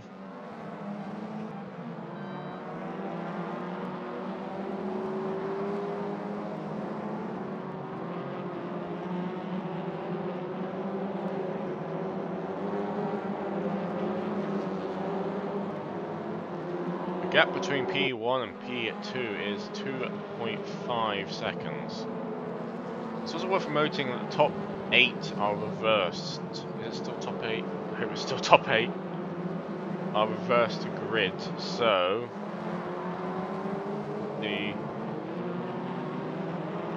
how that plays into effect. The race 2, as we've still got 7 minutes of this race to go though.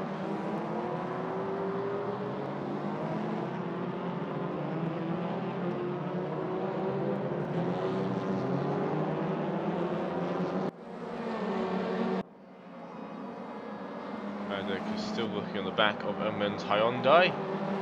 Still yet to really be able to make a move. The moves made recently was that very ambitious lunge a few laps back.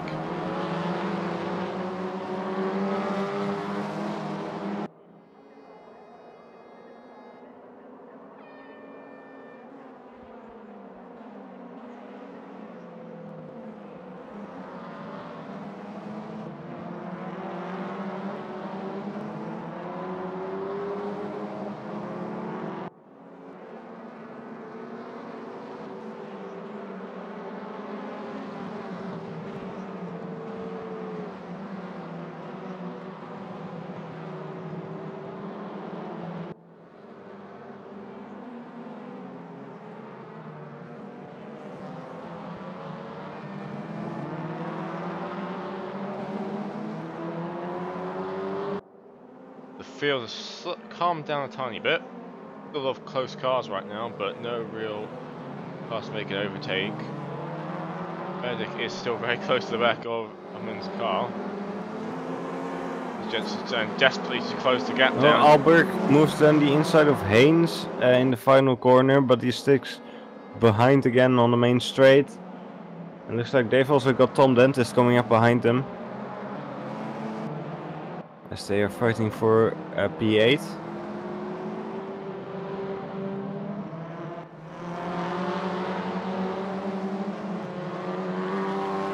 Burns further in the back of Sebastian Brunier, who's somewhat dropped off, and I think Burns might make an overtake very shortly. Yes, he is. He's going side by side. Sebastian into turn 4. He's got Vinnie Roberts behind them as well.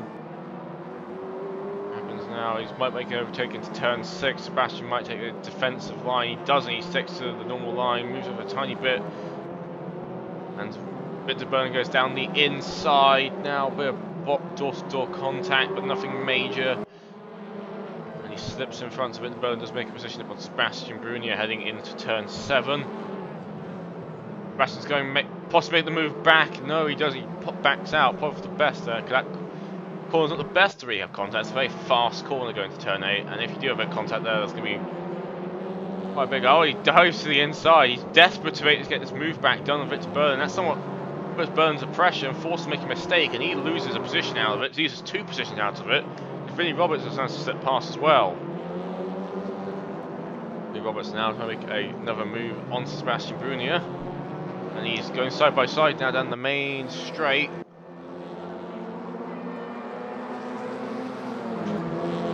Now going to turn 1. As apparently Benedict has made the move onto Omen. Unfortunately we did miss that, but focus on another fight. That's always the issue with touring cars, there's so much stuff going on, you suddenly just miss something. As Vinnie Roberts going down the inside of Sebastian into turn 2. Sebastian's still going to keep his nose in there, but does lose some time out. And Victor Burns coming back again. Oh dear, this is very close indeed now. He has managed to get away now, but Sebastian's very fighty today, it does seem. He's looking to make lots of moves right now, and quite rather got a few disappointing results, I believe, from the last few races. He's looking to try and make as many positions he can up, and he seems to be going backwards right now. He's out of the top 10 right now. He's only 1 point up off the places. Oh, a bit of contact there with Victor Berlin. But he's going to be defensive line now. He does. He's going to stay in front. Oh, but Victor Berlin makes the cutback now work, and he does make it work indeed. Berlin is now going to again go side by side into turn 11 around the outside, so it's going to be very difficult to keep that position. I select the wrong car. And then the main straight they go. Can Berlin is sliding behind for now? Will any defensive moves come up? There's a bit of side by side action going on behind with Distendo and Justin. And this fighting between Victor and Sebastian is also letting Palzak get closer as well. That has a big pack of cars behind him right now as well. 2 minutes to go. So much stuff going on, I've lost track of time, and I've also forgotten that you exist when anything else going on track right now. Apart from a lot.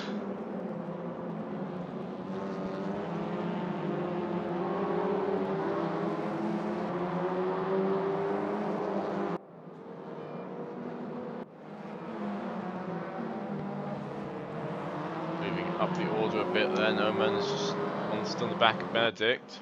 As Jensen's broken away and Honzig's broken away further than those two, so it does look like Honzig got a pretty clear ride home as they crossed the line, I believe, for the final lap of this race, unless they can finish it quicker than I'm expecting.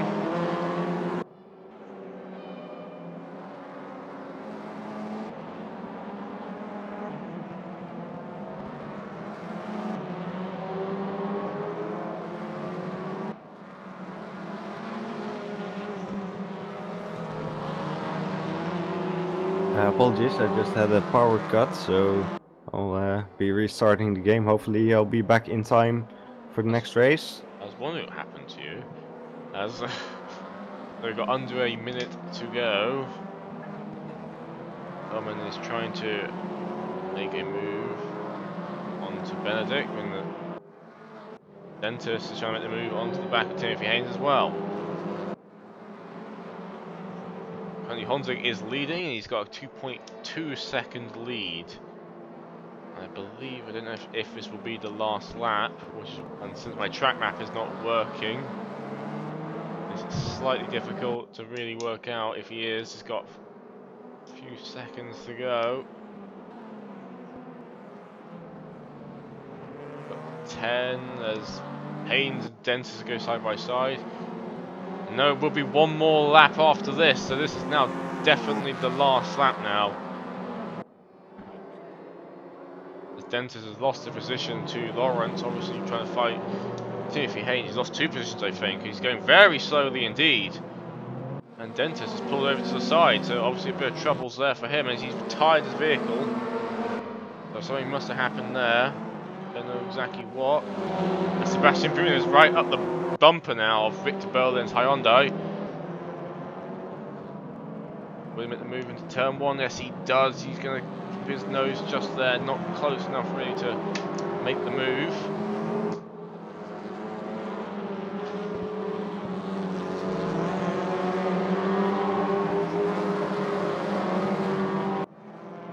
Unlikely to make the move this time around.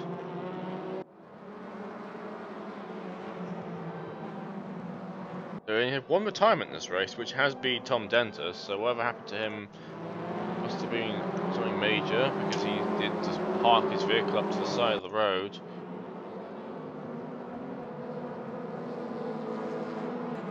Sebastian Bruno trying to make anything he can do on this last lap to possibly get past. Has to brake a bit early because of Vettel going a bit slowly and might lose position now to the cars behind as Honzik will cross the line to take the race 1 victory. Followed by James Benedict and Oman. Whitford will take over from by Connor, Haynes, Holberg, Lawrence behind them. Oh, there's a bit of action going on behind as I believe it's just Dendo made a bit of contact there with Ranit Pelzek on the last corner, and he will make the move happen and he will take an extra position out of that.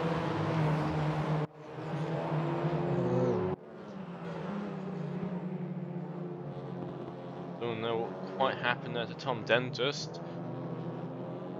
He managed to do a reason now for Tom's retirement. His pedals apparently recalibrated, so he has half throttle, which is really unfortunate as he was fighting very strongly for some possible good points this race. Unfortunately, he had to retire as a last bit of action here at the back between the back markers. James Butler goes down the inside then. We'll take home P23 possibly. Does he? No, he drops back for some reason. Anyway, there's your race 1. Honzik takes race 1, followed by Jensen, Benedict, then Ullman. His top 4 as we're going to move into a race 2. So Timothy Haynes will have pole for race 2. Yep, and Honzik. We are doing the reverse grid for the top 8. I am back in game now, so I'll be ready to commentate on race 2.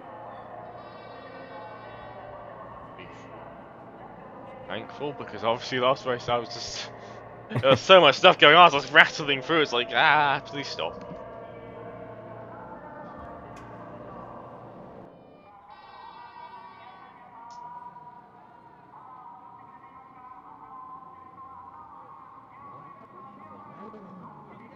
So as the cars line up on the grid, I think maybe a car down. I don't know if Tom Dentist is rejoining or not. I think I see a Golf at the back there, which might be Tom Dentist, so I think there's a few using the same liveried Golf. Yeah, there's only 2 at the back of the grid. No, he's not, so he has dropped out. As Timothy Haynes is going to be on pole, the lights go red. And we are go for race 2. Everyone gets a fairly clean getaway. Saying that though, Mark Whitford gets the jump on Connor. And they do side by side now with there's a bit of contact behind, but nothing major yet. As Kovali's making the move now onto Timothy Haynes, and he does do it. He's going side by side as Mark Whitford also getting into position, another position as well onto Oman. Bit of contact there as Kovali does push out. A bit more contact there with Oman. Timothy Haynes.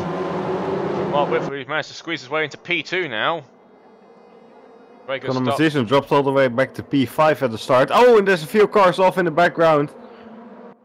Yeah, so that's... Fran Machuca is all the way off the road. Oh, look, that's Jagger's Bibe as well, gone off as well.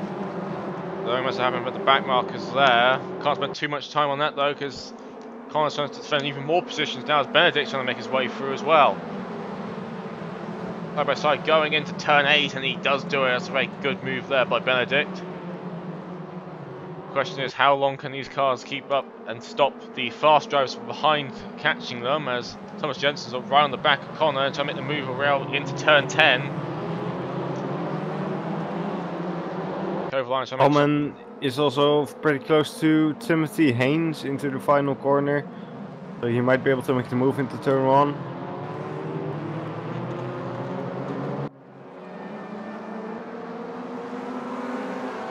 Go one by one down into turn 1 once again for the second time. At full pace this time though, as one of the Seats and behind. Polzek has moved out to defensive lines. Hyona had a bit of contact there, might slow him down a bit, allow Benedict to get a bit closer.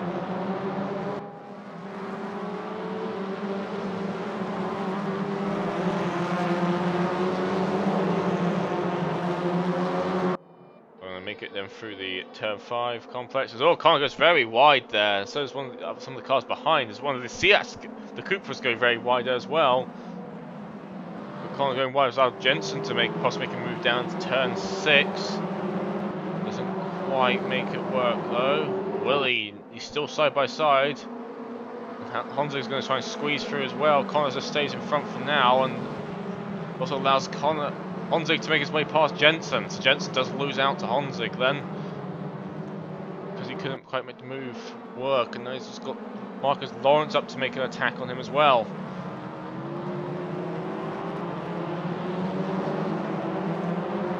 The cars in front are trying to make as much of a gap as possible though, because everyone's trying to stay. As soon as the fast ones get into clean air, that's when they're going to be really a problem. They really want these cars to keep fighting as much as possible for their own benefit.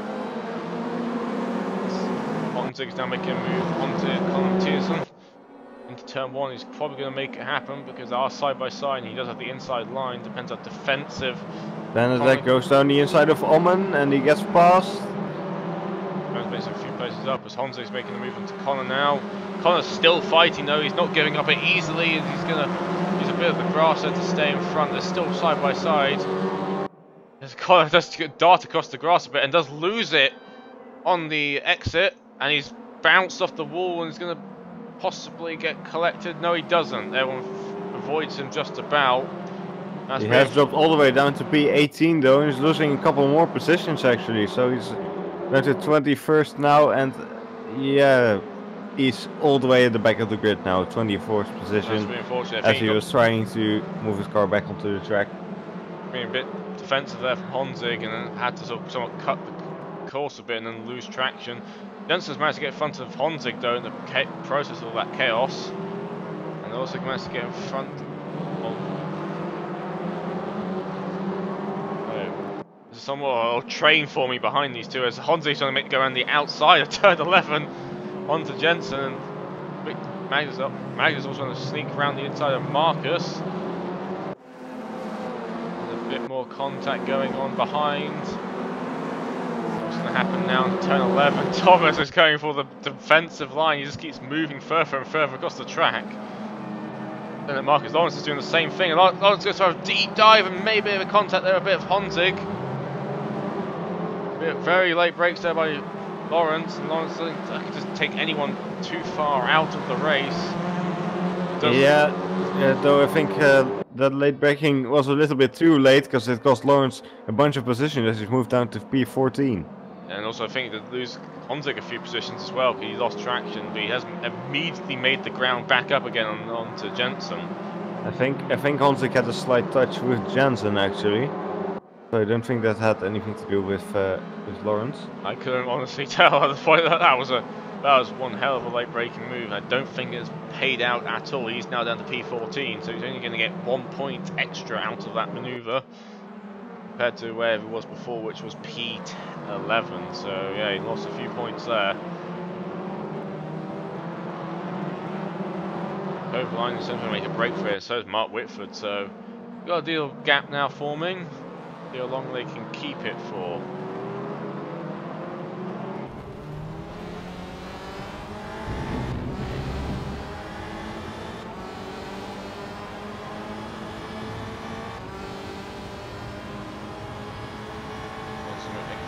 turn 1. No, he doesn't, as Benedict makes a move into turn 1 onto Timothy Haynes.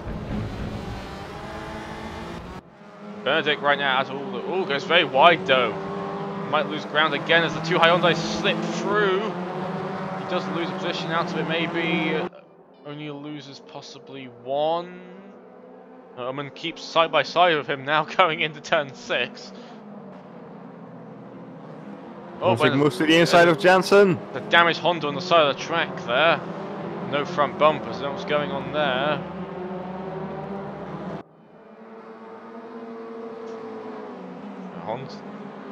Bennett does manage to keep in front of Omen though, but he does lose position to Haynes. He's got to make all that move all over again, and that's also been helping the gap at the front. As Mark Whitford has actually overtaken Kovalainen for the lead of this race. Maybe Kovalainen can make the move back. Jordan Alcalaya has retired. He's front end damage. I think that's the Honda we saw to the side of the road at turn 6. See the bumper missing. That's probably what happened there.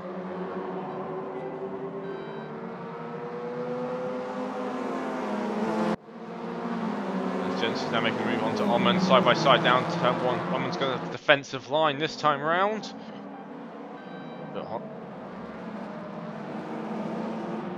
going to be very careful here, Again, so much door rubbing in these cars. You somewhat get away with it with these cars though. But we'll have to concede the position for now, Thomas. Can't quite do that. He's got to now worry about the fact he's lost time to Honzik behind him, who's now right behind him. Might make a move into turn 6. He looks for it. And he does do it. Just trying to fight back. He's staying there. But no, he has to concede the position now, and Honzik moves up to P6.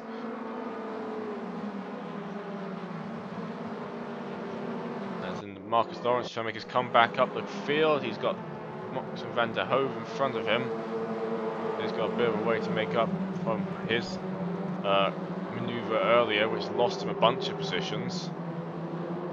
He'll make it back up again.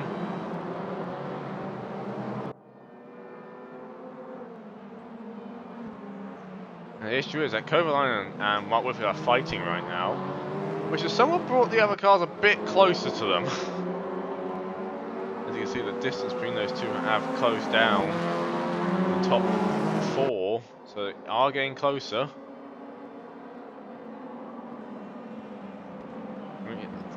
Halfway point just yet.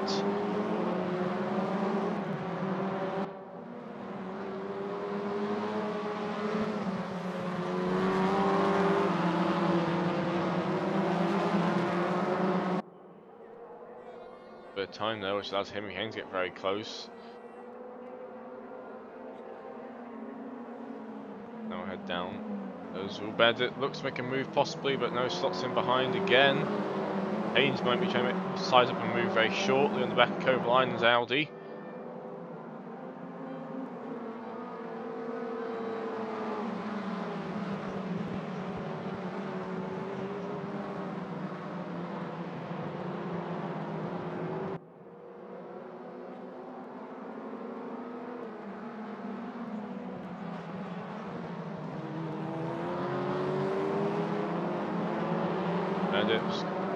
No, he's going to stay side by side for now. No, he's going to drop back. Marcus Lawrence has lost a few places again. He's dropped down to P17, so something must have happened there. And right behind Max van der Hove, Lee Roberts and Seka are also going side by side right now in the back. It's turn 11. Go side by side once again.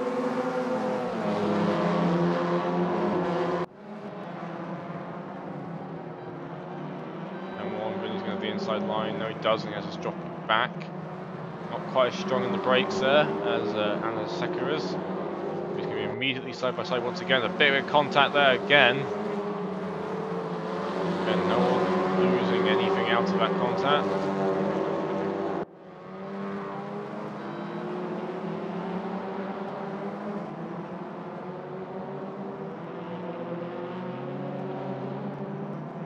We'll make the move now, and second moves up to P12.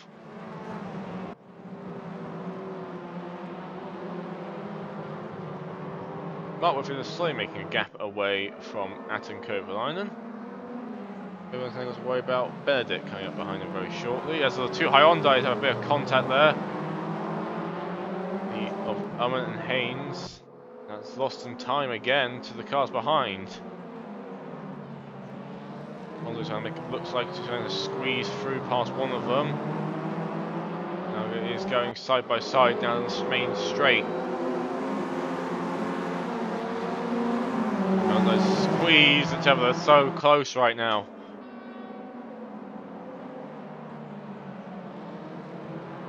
Going by two for turn one, it seems. Even more contact there. Honda's trying to squeeze his way past these guys, but I don't think these guys are going to let them do that.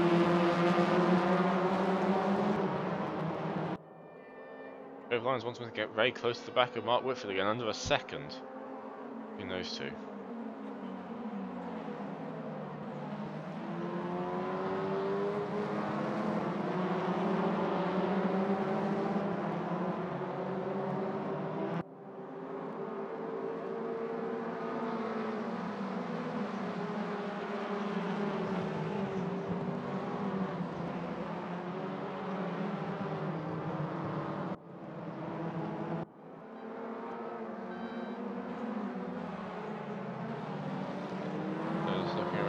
Is definitely closing that gap down with Mark Whitfield, but the question is how long will it take?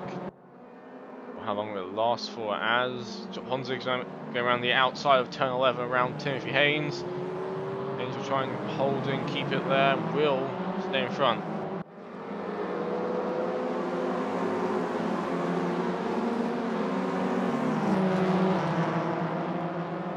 Technical issues unfortunately with my co-host, so it will just be me for the rest of this race as Honzig does make the move now onto Haynes and does make an overtake.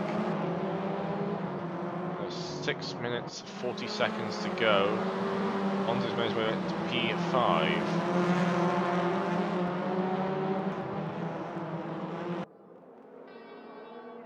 There's a bit of action going on behind, but fortunately, we're going to be slightly biased towards the front runners as Kovalainen is closing the gap down on Mark Whitfield.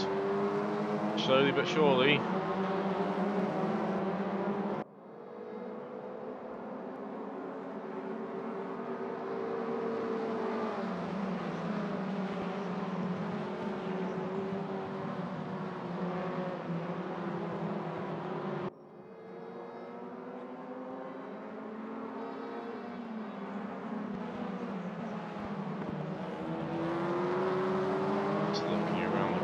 Getting close to the back of Magnus.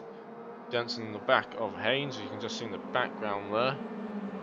Honzig's trying to close down onto Ullman, and Benedict is closing back down onto Kovalainen. So, back is slowly getting closer at the front end. As I do with the second retirement now, consisting of Maxim van den Hove. He is now retired, I believe. As he is now in the static. So for a while now.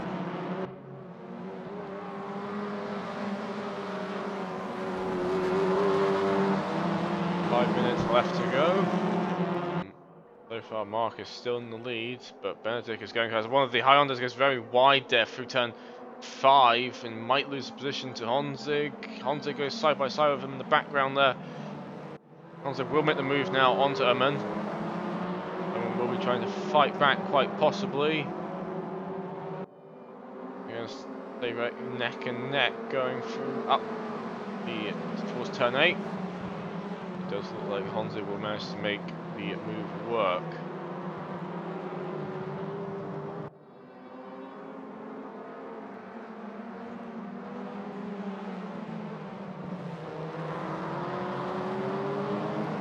It was a bit of Honzig going in front as Benedict's get very close now to Kovalainen. 40 cut in front for now as Kovalainen tries to defend his position, but they're all getting very close to the back of Mark Whitfield, so Mark Whitfield's going to be a ton of pressure on him now.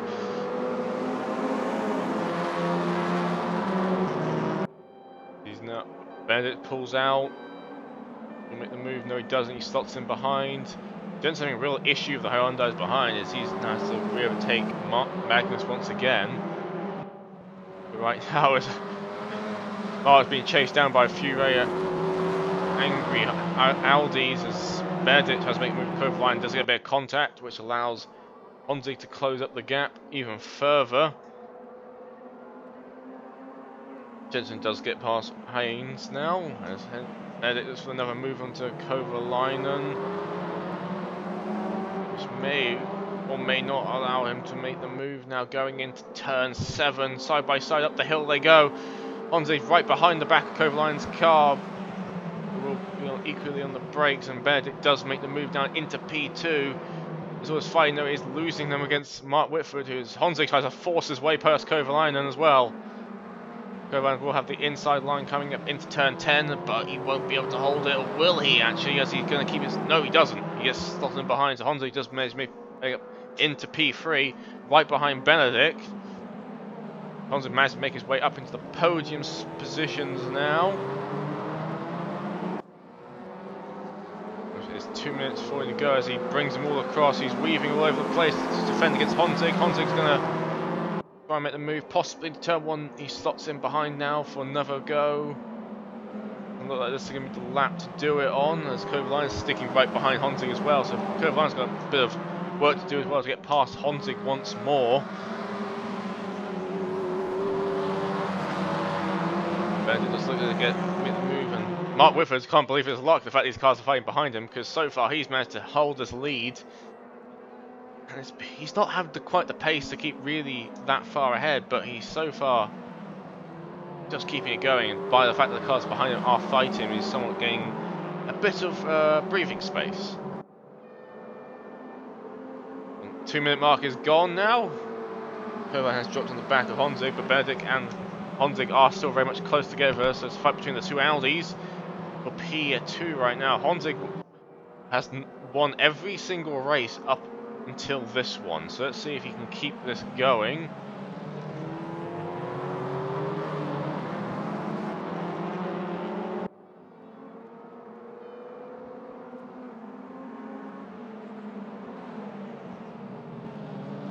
Bit of thing going on as Thomas Jensen moves his way up to possibly P5 behind, side by side action going on.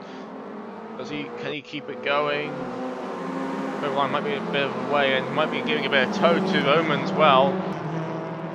As he's going to go side by side possibly.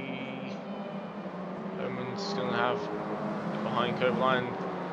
Jones goes for the cutback, go 3 wide into turn 2, and the Kovalainen will be the loser in this case, possibly. No, he does. He keeps fighting with Jensen, but yeah, he does in the end become the loser of that situation as Jensen doesn't get past the car he actually wants to get past. So will just get switched around the cars around him, as there is now less than a minute on the clock to go.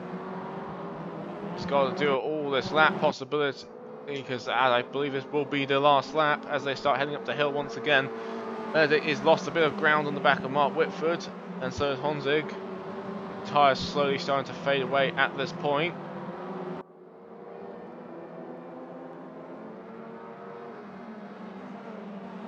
I'm just going to try everything and can down. This will be the last lap, I believe, because it takes more than 10 seconds to get through that final corner.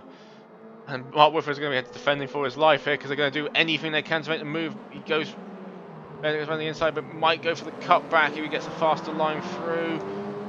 As the clock reaches 0, and Mark Whitford will take race 2. Take it away from Honzig, finishes 3rd, so he doesn't win this time, so his win streak is over now. Jensen finishes P5, Kovalainen P6. And it was not the best race for him, unfortunately, after he started on got really good start. Sebastian Brunier 10th. And the rest of the cars start heading through the lines now. Halzek heads home in a P15, the last of the points paying finishers.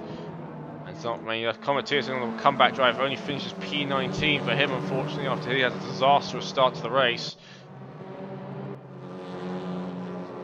As the last car is now heading towards the finish line now. James Butler, unfortunately, again, another disastrous race for him, as he'll cross the line, coming home in P22. 2 retirements that race, consisting of Max van der Hove and Jordan Akele.